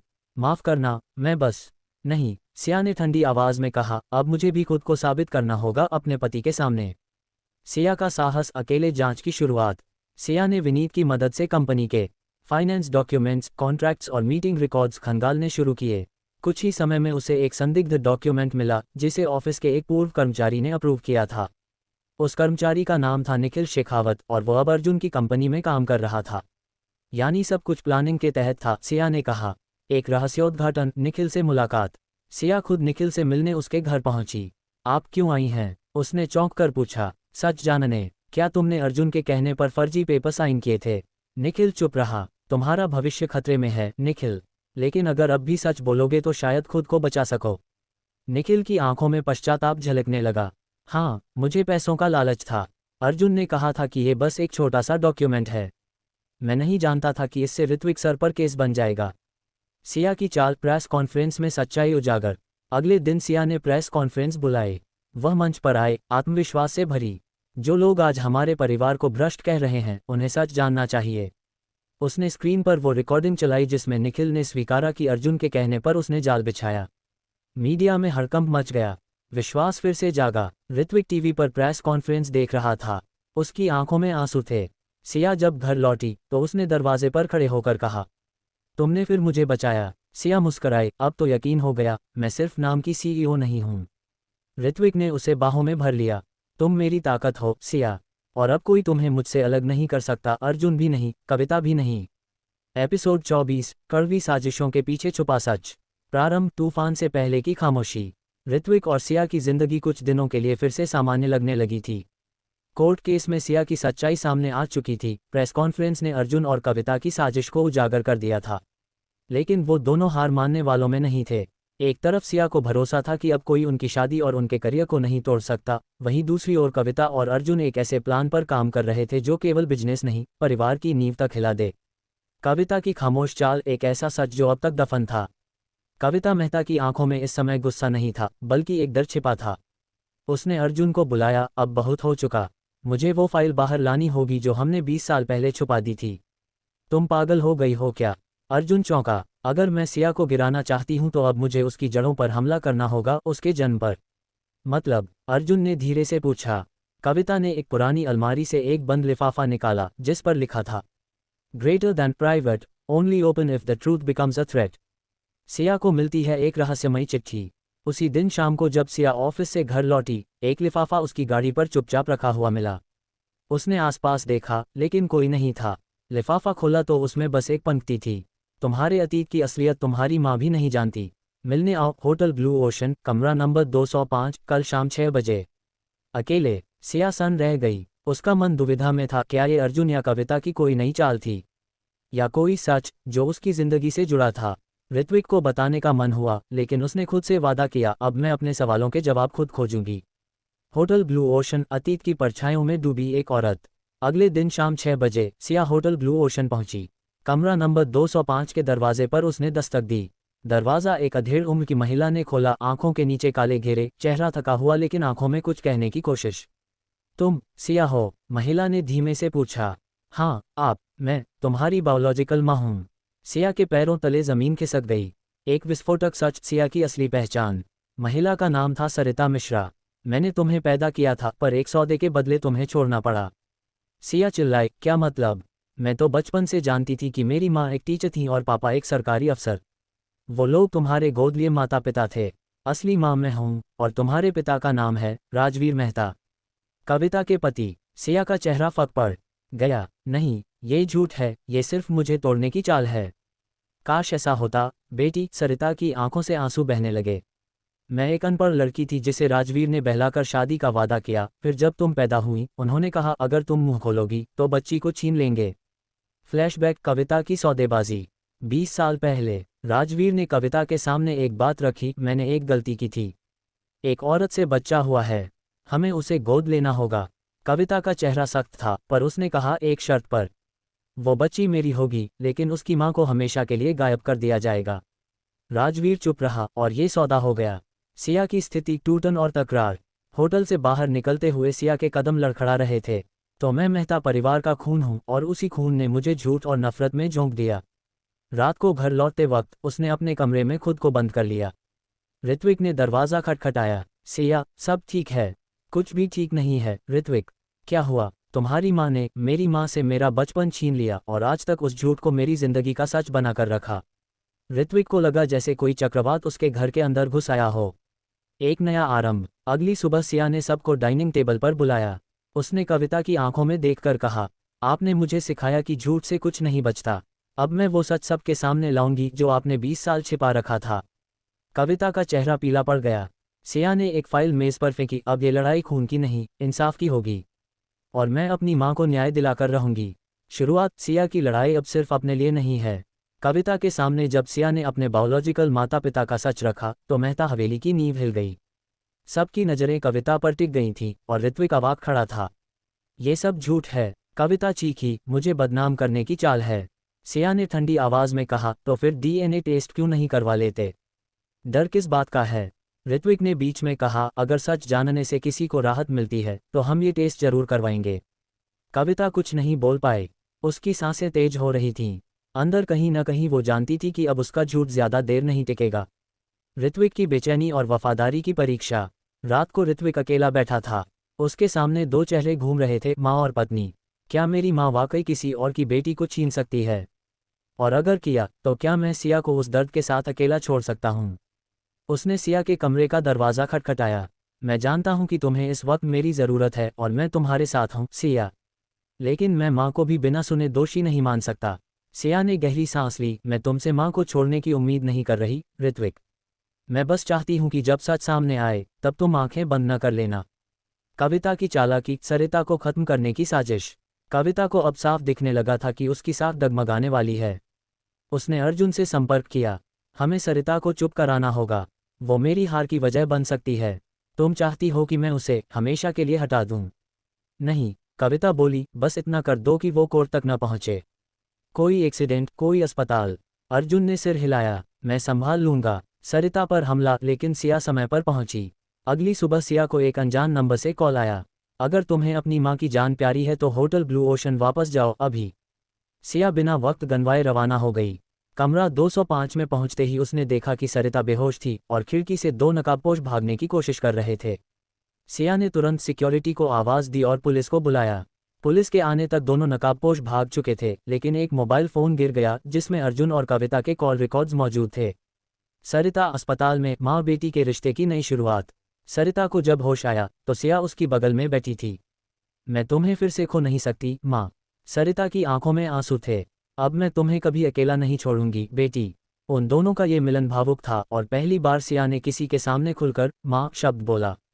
डीएनए रिपोर्ट, चौंकाने वाला सच। कुछ ही दिनों में डीएनए रिपोर्ट आ गई। सिया राजवीर मेहता और सरिता मिश्रा की बायोलॉजिकल संतान है। ऋत्विक के हाथों में रिपोर्ट थी और वो माँ की ओर देख रहा था। माँ, आपने मुझसे क्या छिपाया? कविता की आंखें नम थीं। मैंने तुम्हें कभी धोखा नहीं दिया, ऋत्विक। मैंने बस तुम्हें टूटने से बचाया। हाँ, सिया राजवीर की बेटी है, लेकिन मैं उसकी दुश्मन नहीं थी, मैं उसकी रक्षा करना चाहती थी। झूठ, सिया चीखी। आपने मेरी माँ से मेरी जिंदगी छीनी और अब जब सच सामने आ गया तो खुद को रक्षक बता रही हैं। कविता पर केस, परिवार बनाम न्याय। सिया ने अपने वकील से संपर्क किया।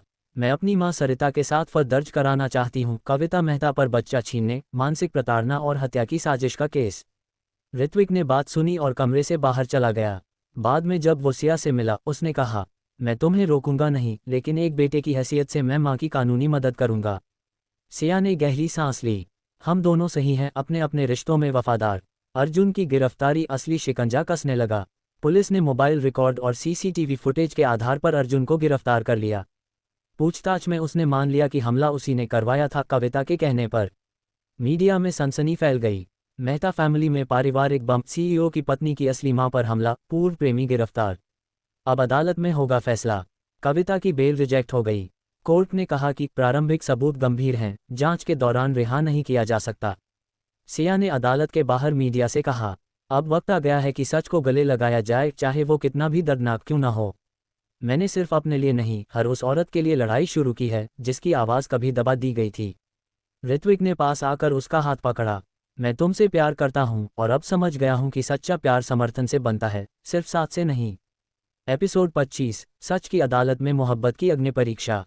प्रस्तावना, जब रिश्तों को अदालत में परखा जाता है। सिया के लिए ये कोई आम कोर्ट केस नहीं था। ये उस रिश्ते की परख थी जिसे उसने अब तक खून समझा था।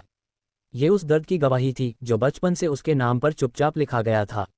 आज अदालत में सिर्फ एक केस नहीं चलना था, आज कविता मेहता के झूठ, राजवीर मेहता की परछाई और सिया की सच्चाई पर न्याय की मुहर लगने वाली थी। कोर्ट का माहौल, कैमरे, भीड़ और फुसफुसाहटें। कोर्ट परिसर में मीडिया की भीड़ लगी थी। हर कोई बस एक नाम पर चर्चा कर रहा था, सिया मेहता बनाम कविता मेहता। ऋत्विक सिया के साथ था, लेकिन अंदर से बिखरा हुआ। एक ओर माँ, दूसरी ओर पत्नी, और अब दोनों आमने सामने। सिया की आंखों में आंसू नहीं थे, आज वो खुद को एक बेटी नहीं, एक वकील और एक इंसाफ की लड़ाक मान रही थी। अदालत की कार्यवाही शुरू होती है। जज साहब कुर्सी पर बैठते हैं। केस नंबर 108, सिया मेहता बनाम कविता मेहता। आरोप: एक नाबालिग बच्ची को गलत तरीके से गोद लेना, उसकी बायोलॉजिकल मां को मानसिक प्रताड़ना देना और हाल ही में उस पर हमला करवाने की साजिश। कविता की तरफ से एक वरिष्ठ वकील खड़ा हुआ। माननीय न्यायाधीश, मेरी मुवक्किल को फंसाया जा रहा है। उनका कोई व्यक्तिगत लाभ इस बच्ची को गोद लेने में नहीं था। सिया के वकील ने तर्क रखा, ये कोई साधारण गोद लेने का मामला नहीं था। ये एक महिला की मजबूरी, एक मां के आंसू और एक बेटी की पहचान छीन लेने की साजिश थी। गवाह: सरिता मिश्रा की गवाही। सरिता मिश्रा अदालत में गवाही देने के लिए खड़ी होती हैं। हाथ कांपते हैं, पर आवाज़ मजबूत है। मैंने बेटी को जन्म दिया था। मैं गरीब थी, अनपढ़ थी, लेकिन माँ थी। जब मैंने राजवीर से कहा कि मैं बेटी को छोड़ नहीं सकती, तो उन्होंने मुझे धमकाया। फिर एक दिन मुझे कहा गया, तू इस बच्ची को नहीं देखेगी अब, और अगर मुंह खोला तो तुझे खत्म कर दिया जाएगा। जज ने पूछा, आपके पास कोई सबूत है? सरिता ने कांपते हाथों से एक पुराना पत्र निकाला, राजवीर का लिखा हुआ, जिसमें लिखा था, मैं ये बच्ची अपनी पत्नी को दूंगा। तू अगर पीछे आए तो इसे और तुझे दोनों को मिटा दूंगा। अदालत में सन्नाटा छा गया। डीएनए टेस्ट की पुष्टि और कविता की चुप्पी। सिया के वकील ने डीएनए रिपोर्ट अदालत में पेश की। साफ है कि सिया, सरिता और राजवीर की बायोलॉजिकल संतान है, और कविता ने इस बात को जानते हुए छुपाया। कविता अब भी चुप थी। जज ने उससे पूछा, क्या आप कुछ कहना चाहेंगी? कविता की आंखें झुकी हुई थीं। हाँ, मैं जानती थी कि वो राजवीर की बेटी है, और मैंने उसे इसीलिए अपने घर में लिया क्योंकि मैं नहीं चाहती थी कि ये सच बाहर आए। सिया की भावनात्मक गवाही। अब बेटी बोलेगी। अब बारी सिया की थी। मुझे अपनी पहचान छीन ली गई थी। मुझे एक ऐसी औरत के पास बड़ा किया गया जिसने मुझे कभी माँ की ममता नहीं दी, बल्कि हमेशा एक औपचारिक जिम्मेदारी समझा। उसने अदालत में देखा, फिर बोली, आज अगर मैं ये केस लड़ रही हूँ तो सिर्फ अपने लिए नहीं, उन हजारों लड़कियों के लिए जो अपने हक से वंचित की जाती हैं, जिन्हें पालन के नाम पर चुप करवा दिया जाता है। ऋत्विक की गवाही। बीच में खड़ा एक बेटा। अदालत में अब सबकी नज़रें ऋत्विक पर थीं। जज ने पूछा, आप क्या कहना चाहते हैं श्रीमान मेहता? ऋत्विक कुछ पल चुप रहा, फिर कहा, मैं एक बेटा हूँ, एक पति हूँ और एक इंसान भी। मेरी माँ ने जो किया वो गलत था, पर उन्होंने ये अपने डर में किया, अपने सम्मान को बचाने के लिए। मैं उन्हें सज़ा नहीं दिलवाना चाहता, पर मैं सिया को न्याय दिलाने के लिए पीछे भी नहीं हटूंगा। जज का फैसला। अदालत का आदेश। काफ़ी सुनवाई के बाद जज ने फैसला सुनाया। अदालत यह मानती है कि सिया का बच्चा होना छुपाया गया और सरिता के साथ अन्याय हुआ। अदालत कविता मेहता को 6 महीने की न्यायिक हिरासत में भेजती है, मानसिक प्रताड़ना और अवैध गोद लेने के मामले में। राजवीर मेहता को अगली सुनवाई के लिए समन भेजा जाता है। परछाई से बाहर निकली रोशनी। सिया कोर्ट से बाहर निकली, माँ का हाथ पकड़े हुए। कैमरे चमक रहे थे, लेकिन सिया का चेहरा शांत था। ऋत्विक पास आया और बोला, आज मैं तुम पर गर्व करता हूँ। तुम्हारी हिम्मत, तुम्हारा सच। सिया ने उसकी तरफ देखा, मुस्कराई, अब मैं सिर्फ किसी की बीवी या किसी की बेटी नहीं, मैं खुद के लिए जीने वाली औरत हूँ। एपिसोड 26। अतीत की वापसी और भविष्य की नई डील। प्रस्तावना। जब अतीत दरवाज़ा खटखटाता है। कोर्ट केस का फैसला हो चुका था, लेकिन असली तूफान अब आने वाला था। कविता जेल जा चुकी थी, और मेहता हाउस की दीवारें अब पहले जैसी शांत नहीं रहीं। और सिया अब सिर्फ एक पत्नी नहीं, बल्कि खुद की पहचान बनाने की राह पर चल चुकी थी। लेकिन जब लगता है कि सब कुछ सुलझ रहा है, तभी अतीत दस्तक देता है। कविता की जेल से पहली रात। ग्लानि और गुस्से का संग्राम। जेल की सलाखों के पीछे कविता अकेली बैठी थी। आंखें लाल थीं, चेहरा थका हुआ और आत्मा टूटी हुई। मैंने तुम्हें उस गरीबी से निकाल कर क्या दिया सिया, और तुमने मुझे सलाखों के पीछे डाल दिया। फिर उसने खुद से ही कहा, पर मैं खत्म नहीं हुई हूँ। जब तक राजवीर जिंदा है, ये कहानी खत्म नहीं होगी। राजवीर मेहता की वापसी और उसका चौंकाने वाला प्रस्ताव। अगले दिन मेहता ग्रुप के ऑफिस में एक गाड़ी आकर रुकी। रिवॉल्विंग चेयर पर बैठा एक आदमी ऋत्विक के ऑफिस में दाखिल हुआ, लंबा, सजीला और उसकी आंखों में साजिश की चमक। राजवीर मेहता, ऋत्विक का पिता, सिया का बायोलॉजिकल पिता, और वो आदमी जिससे सिया ने अब तक सिर्फ नफरत की थी। बेटा, उसने ऋत्विक से कहा, मुझे अंदर आने नहीं देगा। ऋत्विक सख्त था, मैं तुम्हें पिता नहीं मानता। तुमने मेरी माँ को डर में जीने पर मजबूर किया और सिया से उसका बचपन छीन लिया। राजवीर मुस्कुराया, माँ को बचाने की कोशिश अब तक चल रही है ना? तो मेरा प्रस्ताव सुन लो। प्रस्ताव, सिया को मेहता ग्रुप का एमडी बना दो। अगर सिया इस कंपनी की मैनेजिंग डायरेक्टर बन जाए, तो मैं कोर्ट में जाकर कहूंगा कि ये सब मेरी प्लानिंग थी। कविता निर्दोष है। ऋत्विक चौंक गया, तुम सिया को उसकी जगह देना चाहते हो, पर बदले में अपनी गलती खुद पर लेना चाहते हो। राजवीर ने कहा, नहीं, मैं गलती नहीं, गेम खेल रहा हूँ। मैं देखना चाहता हूँ उस लड़की में वो आग है या नहीं जो मेहता ग्रुप को संभाल सके, और अगर उसमें है तो वो मेरी विरासत की असली वारिस होगी। सिया का इनकार। फिर एक सख्त फैसला। जब ऋत्विक ने सिया को राजवीर का प्रस्ताव सुनाया तो उसकी आंखों में चिंगारी थी। मैं उसकी छाया में जीने के लिए नहीं बनी। मैं किसी सौदे के बदले में सफलता नहीं चाहती। लेकिन अगर तुम एमडी बनती हो, ऋत्विक ने समझाया, तो माँ को कम सजा होगी या शायद माफ़ी भी मिल जाए। सिया चुप हो गई। कुछ मिनटों तक कोई आवाज़ नहीं थी। फिर उसने कहा, ठीक है, मैं तैयार हूँ, लेकिन एक शर्त पर। शर्त? विरासत नहीं, मेरी योग्यता की जीत होगी। मैं एमडी बनूंगी, लेकिन ट्रायल बेसिस पर।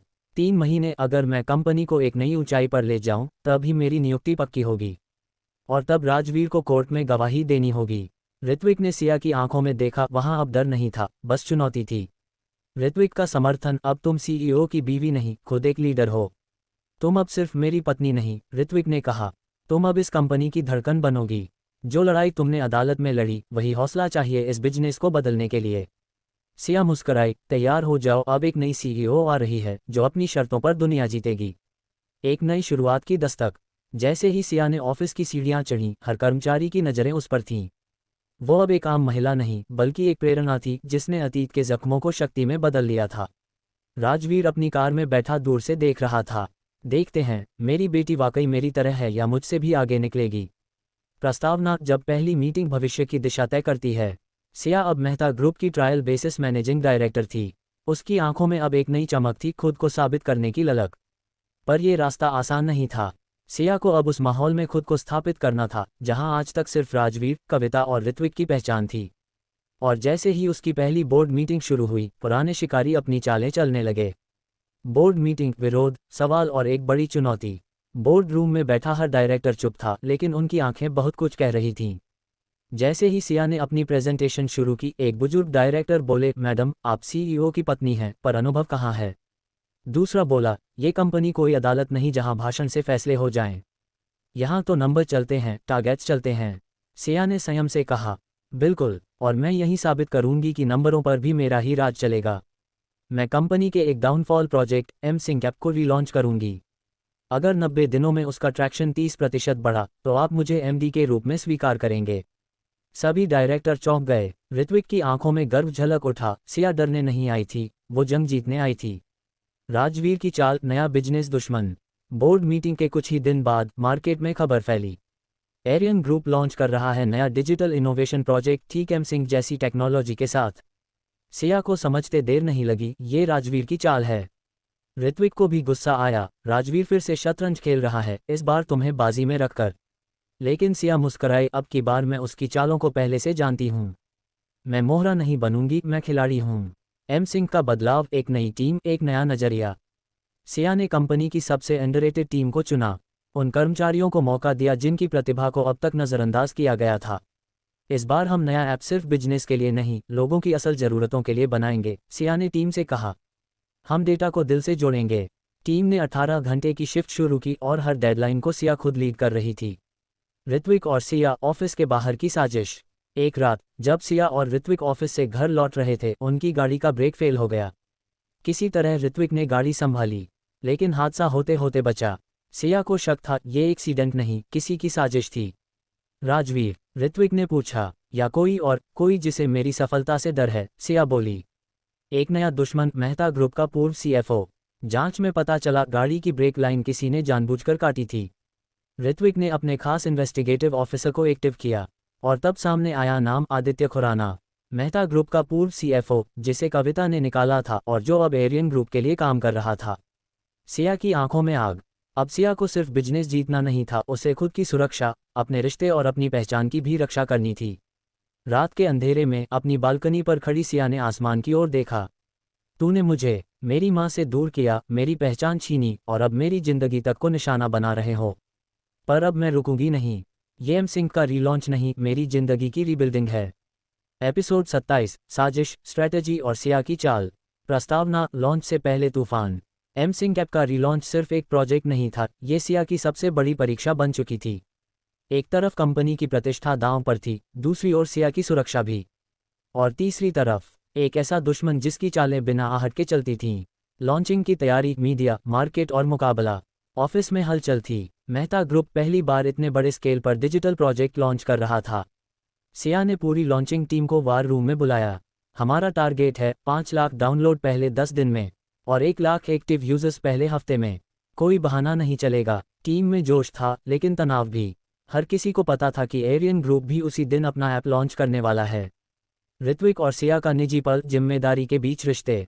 रात्रि के भोजन के बाद ऋत्विक ने सिया को टेरेस पर बुलाया। हवा ठंडी थी और शहर की लाइटें टिमटिमा रही थीं। कभी सोचा था, ऋत्विक ने सिया से पूछा, कि तुम इस तरह सीईओ के बराबर खड़ी होगी? सिया मुस्कुराई, कभी नहीं, पर अब लगता है कि शायद मैं इसी के लिए बनी थी।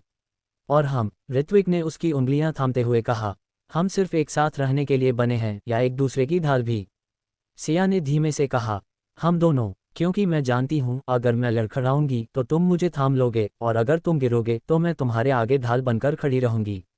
आदित्य की अगली चाल, सिया के फ़ोन में जासूसी सॉफ्टवेयर। एरियन ग्रुप के हेडक्वार्टर में आदित्य खुराना लैपटॉप स्क्रीन पर निगाहें गड़ाए बैठा था।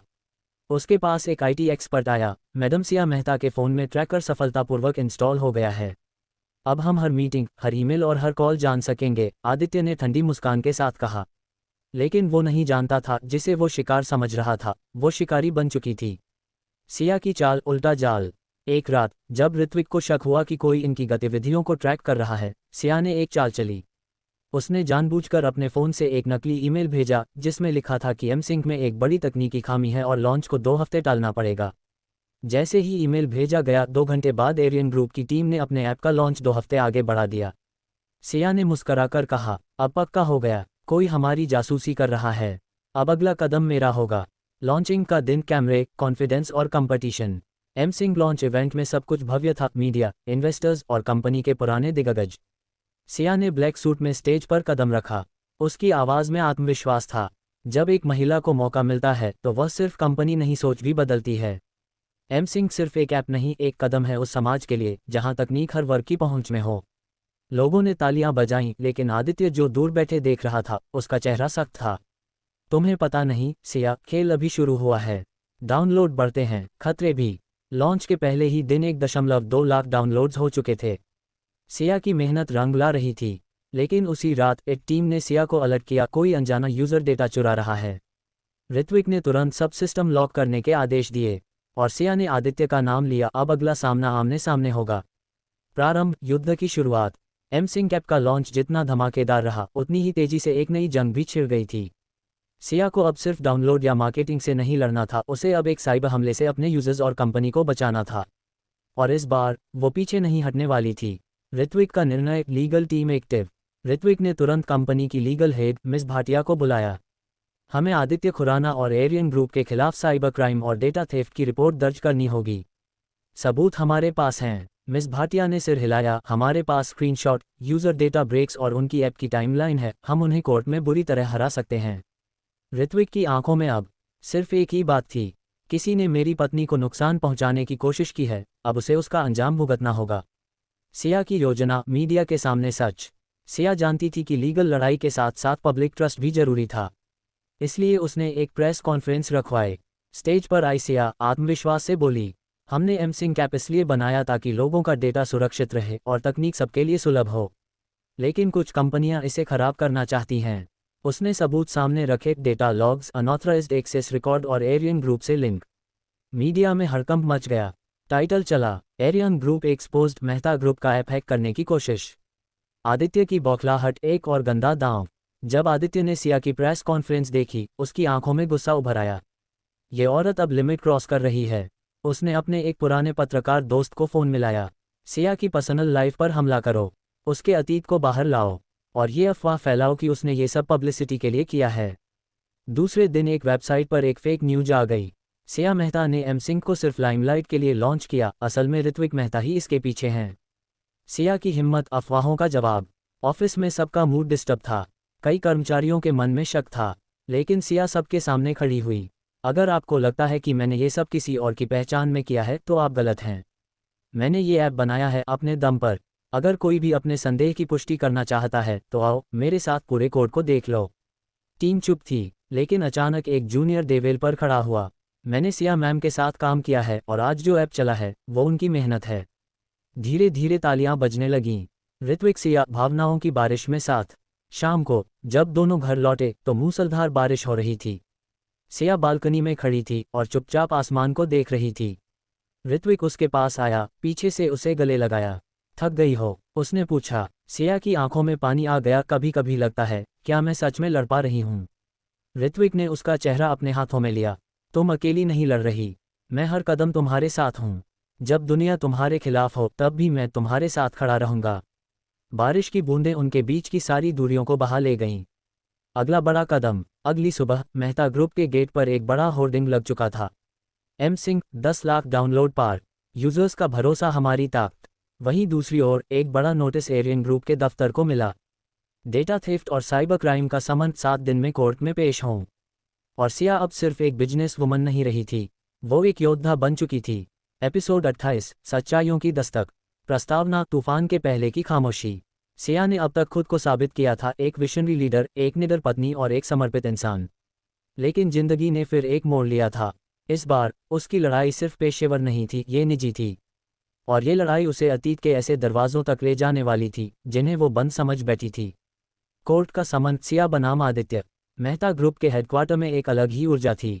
सिया एक सेकंड की प्लानिंग कर रही थी। ऋत्विक ने एक ब्रीफिंग रखवाई।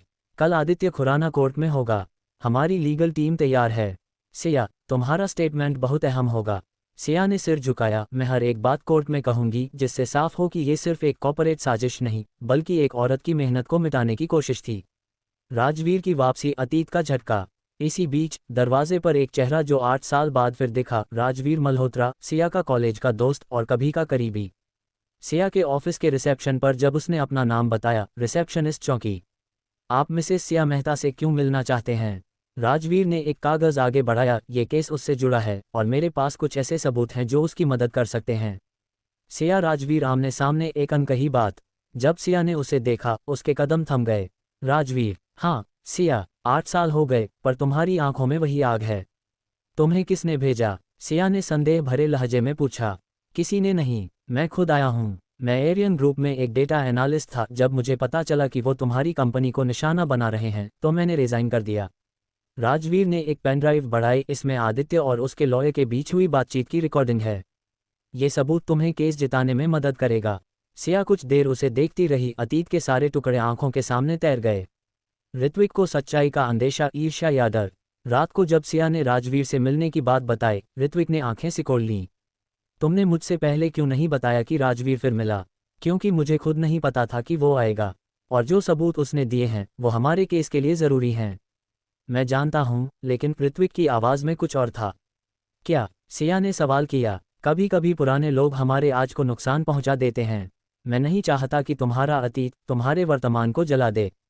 सिया चुप हो गई, क्योंकि वो जानती थी कि कहीं न कहीं ऋत्विक की बात में डर नहीं, एहसास था। कोर्ट का पहला दिन। सिया की गवाही। कोर्ट हॉल में मीडिया, वकील और सबकी निगाहें एक ही महिला पर थीं, सिया मेहता। वकील ने पूछा, क्या आपको लगता है कि एरियन ग्रुप ने जानबूझकर आपके ऐप के डेटा में सेंध लगाए?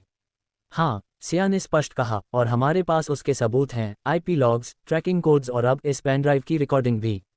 जज ने पेनड्राइव सुनने का आदेश दिया। जैसे ही ऑडियो प्ले हुआ, आदित्य की आवाज़ आई। उस ऐप की नींव हिलानी है, सिया को बर्बाद करना है, उसकी छवि गंदी करनी है, फिर खुद बाजार में छा जाना है। कोर्ट में सन्नाटा छा गया। परछाइयों की वापसी। कोर्ट से बाहर निकलते समय एक काली गाड़ी ने सिया की गाड़ी को फॉलो किया।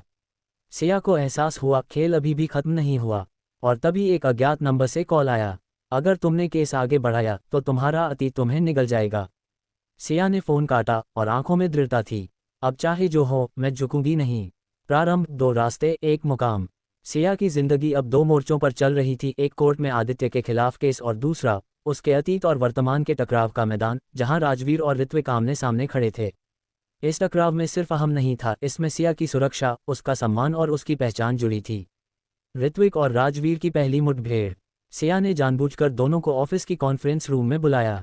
तुम दोनों मेरी जिंदगी के 2 हिस्से हो, और मैं नहीं चाहती कि ये हिस्से आपस में टकराएं। ऋत्विक ने राजवीर को घूरा।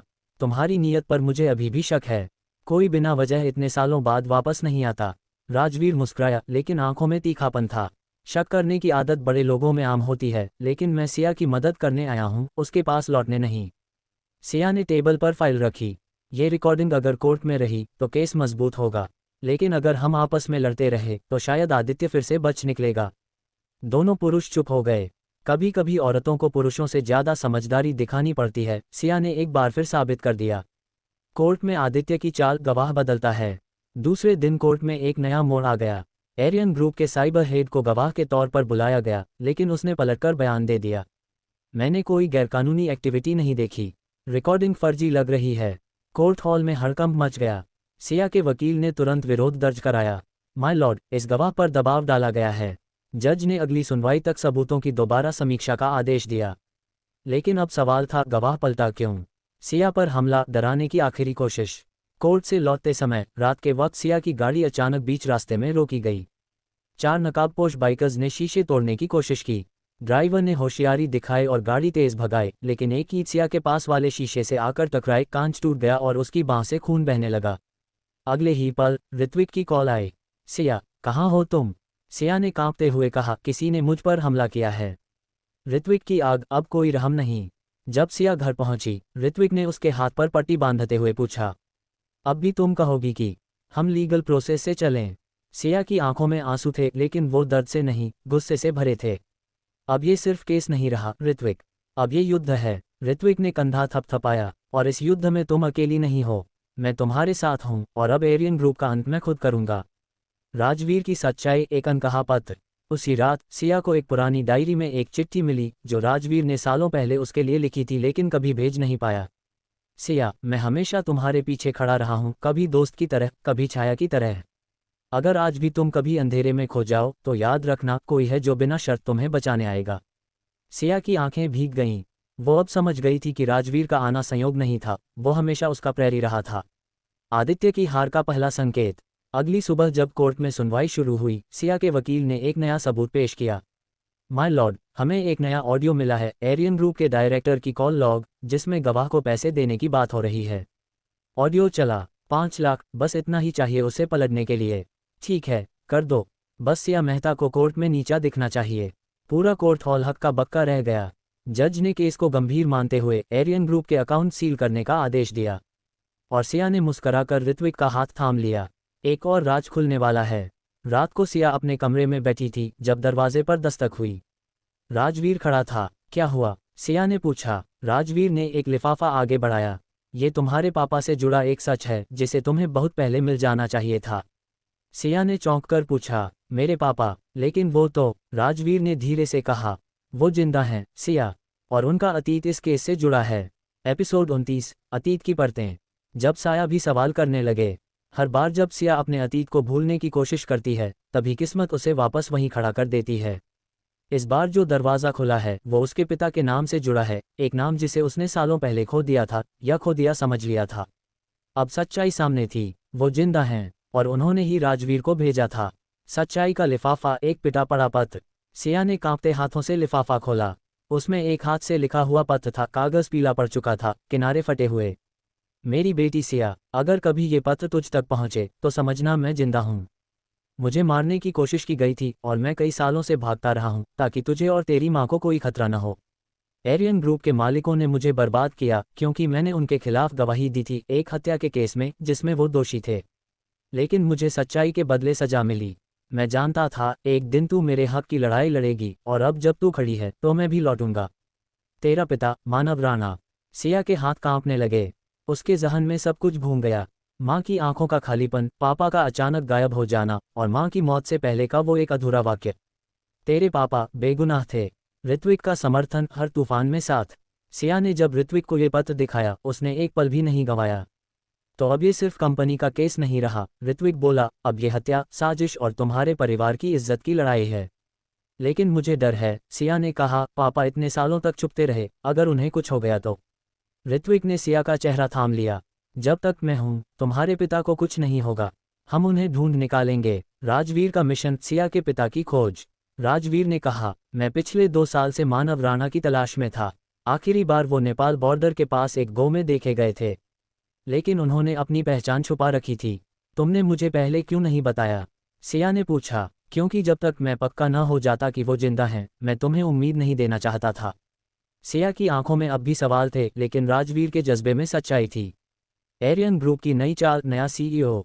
सिया और उसकी टीम जब केस में आगे बढ़ रही थी, तभी एरियन ग्रुप ने अपना नया सीईओ घोषित कर दिया। रोहन खुराना, आदित्य का छोटा भाई, जो अब तक विदेश में था। प्रेस कॉन्फ्रेंस में उसने कहा, हमारी कंपनी साजिश में यकीन नहीं रखती। हम कानून का सम्मान करते हैं, लेकिन अगर कोई हमारी फैमिली की इज्जत पर हमला करेगा तो हम भी चुप नहीं बैठेंगे। ऋत्विक ने ये भाषण देखा और गहरी सांस ली। अब असली लड़ाई शुरू हुई है। ये खुराना फैमिली लड़ाई को निजी बना चुकी है। अगली सुबह एक पुरानी तस्वीर और एक पहचान। राजवीर ने सिया को एक पुरानी तस्वीर भेजी जिसमें एक शख्स स्कूल के बच्चों को पढ़ा रहा था। चेहरे पर सफ़ेद दाढ़ी, आंखों में गहराई और गर्दन पर एक छोटा सा कट का निशान। ये वही है सिया, मानव राणा, तुम्हारे पापा। मैंने पहचान पक्की कर ली है। ये नेपाल के एक छोटे से गांव में है, झापा। सिया की आंखें भर आईं। मैं खुद जाऊंगी, उसने फैसला किया। एक और खतरा मंडरा रहा है। रात्रि के अंधेरे में एरियन ग्रुप की एक गुप्त मीटिंग हो रही थी। रोहन खुराना ने आदित्य से कहा, वो लड़की अब हमारे अतीत तक पहुंच चुकी है।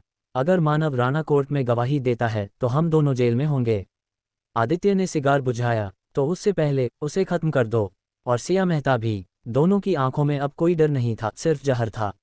नेपाल की सरहद, अनजाना लेकिन अपना सा। नेपाल की सीमा में दाखिल होते ही सिया के दिल की धड़कनें तेज हो गईं। हर सड़क, हर चेहरा अब उसके लिए एक सवाल था, क्या उसके पिता यहाँ कहीं हैं? क्या उसे अब उसके जीवन की सबसे बड़ी अधूरी कहानी का अंत मिलेगा? राजवीर पहले ही वहां पहुंच चुका था और उसने बताया कि मानव राणा गांव में एक स्कूल में शिक्षक के रूप में काम कर रहे हैं। नाम बदलकर महेश गुरूर। पहली झलक 18 साल बाद की मुलाकात। गांव के स्कूल के बाहर जब सिया खड़ी थी तो सामने से एक बुजुर्ग निकलकर आ रहे थे। सफ़ेद दाढ़ी, हल्की झुकी कमर, लेकिन चाल में आत्मविश्वास। सिया ने जैसे ही उन्हें देखा उसका शरीर कांपने लगा। पापा, उसके होंठों से खुद ब खुद निकला। पुरुष की चाल रुक गई। वो कुछ पल तक सिया को देखते रहे, फिर पास आए और उसकी आंखों में देखा। तुम, सिया, उन्होंने कांपती आवाज में पूछा। सिया अब रुक न सकी, वो दौड़कर उनसे लिपट गई। आप जिंदा हैं पापा, आप जिंदा हैं। उसके आंसू थम नहीं रहे थे। मानव राणा की आंखें भी नम थीं। मैं हर रोज दुआ करता था कि तुझे फिर देख सकूं, और आज भगवान ने सुनी। सच्चाई का खुलासा। उस रात क्या हुआ था? रात को पिता पुत्री एक छोटे से कमरे में बैठे थे। टेबल पर रखी मोमबत्ती की लौ जैसे उनकी यादों की तरह कांप रही थी। पापा, उस रात क्या हुआ था? क्यों भागना पड़ा आपको? मानव ने गहरी सांस ली। मैं एरियन ग्रुप के सबसे भरोसेमंद अकाउंटेंट था, लेकिन मुझे एक रात कुछ काले ट्रांजैक्शन के बारे में पता चला जो एक बिजनेस डील की आड़ में मदद के लिए सुपारी की पेमेंट थी। मैंने जब विरोध किया तो आदित्य के पिता और उसके चाचा ने मुझे धमकाया। मुझे मारने के लिए लोगों को भेजा गया। मैं जान बचाकर नेपाल भाग आया। और माँ, सिया की आवाज़ टूट रही थी। वो जानती थी, पर उन्होंने तुझे बचाने के लिए सब कुछ सह लिया। सिया ने खुद को संभाला। अब आपकी सच्चाई कोर्ट में सुनी जाएगी। आप मेरे केस की सबसे बड़ी गवाही बनेंगे। साजिश, सिया की हत्या की कोशिश।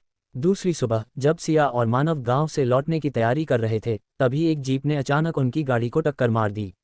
गाड़ी सड़क किनारे पलट गई। सिया के सिर से खून बहने लगा। मानव ने जैसे तैसे दरवाज़ा तोड़ा और उसे बाहर निकाला। पास ही छुपे एक शख्स ने फ़ोन उठाकर कहा, काम पूरा नहीं हुआ, लड़की जिंदा है। ऋत्विक की एंट्री, मौत से पहले जिंदगी। ऋत्विक हेलीकॉप्टर से सीधे नेपाल पहुंचा जैसे ही उसे हमला होने की खबर मिली। वो सीधे अस्पताल पहुंचा और सिया को देखकर उसकी आंखें भर आईं। तुम ठीक हो? उसने उसका माथा छुआ। सिया ने मुस्कराकर कहा, तुम आए, मुझे यकीन था। ऋत्विक ने मानव राणा की तरफ देखा। अब वक्त है सबको सच बताने का। गवाही से पहले धमकी। सिया, ऋत्विक और मानव भारत लौट आए। कोर्ट में गवाही से एक रात पहले एक खत उनके घर पहुंचा। अगर मानव राणा कोर्ट में बोलते हैं तो अगली सुबह उनकी बेटी की लाश मिलेगी। चुनाव तुम्हारा है। सिया ने खत को पढ़ा और फिर जलाकर कहा, अब डरने का वक्त गया। कल पापा गवाही देंगे और हम सबके सामने लाएंगे कि एरियन ग्रुप सिर्फ एक कंपनी नहीं बल्कि एक माफिया साम्राज्य है। एपिसोड 30, सच की अदालत। प्रस्तावना। जब एक गवाही इतिहास बन जाती है। हर गवाही कोर्ट में सिर्फ एक बयान नहीं होती, कभी कभी वो पूरे सिस्टम को झकझोर देने वाली आवाज़ होती है। आज मानव राणा, जो सालों से एक कायर समझे जाते थे, अपनी बेटी के हौसले से एक गवाह नहीं बल्कि क्रांति की शुरुआत बन चुके थे। कोर्ट का माहौल, सन्नाटे में इंतजार। कोर्ट रूम लोगों से भरा था। प्रेस, मीडिया, बड़े बड़े वकील और एरियन ग्रुप के प्रतिनिधि, सबकी नज़रें बस एक आदमी पर थीं। मानव राणा अपनी बेटी के साथ कोर्ट रूम में दाखिल हुए। ऋत्विक सिया के बगल में बैठा था। उसकी पकड़ सिया के हाथ पर मजबूती से थी, जैसे कह रहा हो, मैं हूं हर कदम पर। जज ने जैसे ही आवाज़ लगाई, मानव राणा को गवाही के लिए बुलाया जाए, कोर्ट में सन्नाटा छा गया। गवाही की शुरुआत, सच्चाई के कतरों की सिलाई। मानव राणा, वकील ने पूछा, क्या आप बता सकते हैं कि आप इस केस से कैसे जुड़े हैं? मैं एरियन ग्रुप का पूर्व अकाउंटेंट था। मैं उन कुछ लोगों में से था जिन्हें कंपनी के काले लेन देन की पूरी जानकारी थी। क्या आपको किसी अवैध गतिविधि की जानकारी थी? हाँ, कंपनी के मालिकों ने अपने विरोधियों को रास्ते से हटाने के लिए पैसे देकर हत्या करवाई थी। मैंने जब इसका विरोध किया तो मुझ पर हमला हुआ। क्या आपके पास सबूत हैं? मानव ने जेब से एक पुरानी हार्ड ड्राइव निकाली। इसमें वो सारी ट्रांजैक्शन डिटेल्स हैं जिनमें मर्डर के लिए दिए गए पैसों के ट्रेस मौजूद हैं। पूरा कोर्ट हॉल अब खड़ा हो गया। एरियन ग्रुप का वकील सच्चाई पर शक की चाल। एरियन ग्रुप के वकील खड़ा हुआ। मानव राणा, आप इतने सालों तक छुपते रहे। क्या इस दौरान आपने ये सबूत खुद बनाए? अगर मैं झूठा होता तो अपनी बेटी को इतने खतरे में कभी नहीं डालता। क्या आपको पैसे का लालच था? अगर पैसे का लालच होता तो आज यहाँ न होता बल्कि किसी कोने में जिंदा लाश बना बैठा होता। कोर्ट में हलचल मच गई। जज का बयान, जांच की अनुमति। जज ने सबूतों को प्राथमिक रूप से मान्य मानते हुए कहा, कोर्ट ये निर्देश देता है कि इन सबूतों की फॉरेंसिक जांच करवाई जाए और यदि इनमें सत्यता पाई जाती है तो एरियन ग्रुप के खिलाफ हत्या और धोखाधड़ी का केस आगे बढ़ाया जाएगा। अदालत से बाहर मौत की आहट। कोर्ट खत्म होते ही जैसे सिया, ऋत्विक और मानव बाहर निकले, अचानक एक धमाका हुआ। बूम! कोर्ट के एक साइड विंग में ब्लास्ट हुआ। धुआं, अफरा तफरी, चीख पुकार। ऋत्विक ने तुरंत सिया को अपने में समेट लिया और जमीन पर गिरा दिया। सिया, तुम ठीक हो? ऋत्विक चिल्लाया। मैं ठीक हूँ पापा। पापा कहाँ हैं? धुएं के बीच मानव राणा बेहोश पड़े थे लेकिन जिंदा थे। उन्हें बचा लिया गया था, पर यह साफ था ये हमला सिर्फ उन्हें डराने के लिए नहीं था। एरियन ग्रुप अब कुछ भी कर सकता था। एक वीडियो क्लिप की धमकी। उसी रात सिया के फोन पर एक अनजान नंबर से वीडियो आया। वीडियो में आदित्य खुराना का चेहरा था। खेल अब तुम्हारे हाथ से निकल चुका है सिया। तुमने जो शुरू किया है वो तुम्हें और तुम्हारे पूरे खानदान को ले डूबेगा। अभी वक्त है, पीछे हट जाओ, वरना अगली बार कोई नहीं बचेगा। सिया ने वीडियो देखा, फिर ऋत्विक की ओर देखा और कहा, अब पीछे हटने का नहीं, खत्म करने का वक्त है। सिया अब डरने वालों में नहीं थी। उसका चेहरा शांत था, पर उसकी आंखों में एक जंग छिड़ी थी, जंग अपने परिवार के लिए, अपने अस्तित्व के लिए। ऋत्विक ने जैसे ही वीडियो खत्म किया, बोला, अब वक्त है इनके अड्डे तक पहुंचने का। इनकी कमर वहीं तोड़ेंगे जहां ये सबसे मजबूत हैं, डिजिटल फाइनेंस और offshore accounts. Operation D file की शुरुआत। ऋत्विक ने अपने एक पुराने टेक एक्सपर्ट दोस्त शौर्य अरोड़ा को बुलाया, जो कभी एरियन ग्रुप के सिस्टम डेवलपर रह चुके थे, लेकिन बाद में उन्हें निकाल दिया गया था क्योंकि उन्होंने सीक्रेट सर्वर के वजूद पर सवाल उठाया था। शौर्य ने कहा, एरियन ग्रुप की असली ताकत उनके डी फाइल में है, एक गुप्त डिजिटल वॉल्ट जो केवल 3 लोकेशन से एक्सेस किया जा सकता है। Mumbai headquarter, Goa secret villa, Dubai office. अगर हम गोवा वाले अड्डे तक पहुंचे तो वहां से सबूत निकाल सकते हैं, लेकिन वहां सुरक्षा सबसे कम है पर रिस्क सबसे ज्यादा। गोवा मिशन अंधेरे में आग। सिया, ऋत्विक और शौर्य ने रात की फ्लाइट पकड़ी और अगली सुबह गोवा के एक पुराने रिजॉर्ट में पहुंचे। वहीं से कुछ दूरी पर था एरियन ग्रुप का सीक्रेट विला। शौर्य ने लैपटॉप खोलते हुए कहा, हमारे पास बस 90 मिनट होंगे अंदर घुसने से लेकर फाइल कॉपी करने तक। इसके बाद सर्वर अलर्ट ट्रिगर हो जाएगा। सिया ने मुस्कराते हुए कहा, 90 मिनट ही काफ़ी हैं। मैं अपना अतीत खत्म करने निकली हूँ, जीत कर ही लौटूंगी। विला के भीतर जहां असल राज छुपे थे, वो तीनों विला में घुसे नकली आईडी, सिक्योरिटी पास और कैमरा जैमिंग डिवाइस के साथ। सिया को देखकर कुछ गार्ड्स ने शक जताया, लेकिन शौर्य ने तुरंत अपने अंदाज में कहा, नई एक टीम भेजी गई है, स्पेशल एन्क्रिप्शन चेक करना है। गार्ड्स ने जाने दिया। अंदर पहुंचकर उन्होंने डाटा सर्वर रूम में खुद को बंद किया। शौर्य ने जल्दी से कोड डिकोड करना शुरू किया, लेकिन तभी भयावह खुलासा, सिया की मां की फाइल। सर्वर में एक फोल्डर था, केस फाइल 9B रोशनी सिंह। सिया ने कांपते हाथों से उस फोल्डर को खोला। फाइल में लिखा था, Roshni Singh was eliminated under project shutdown to prevent leakage of insider data.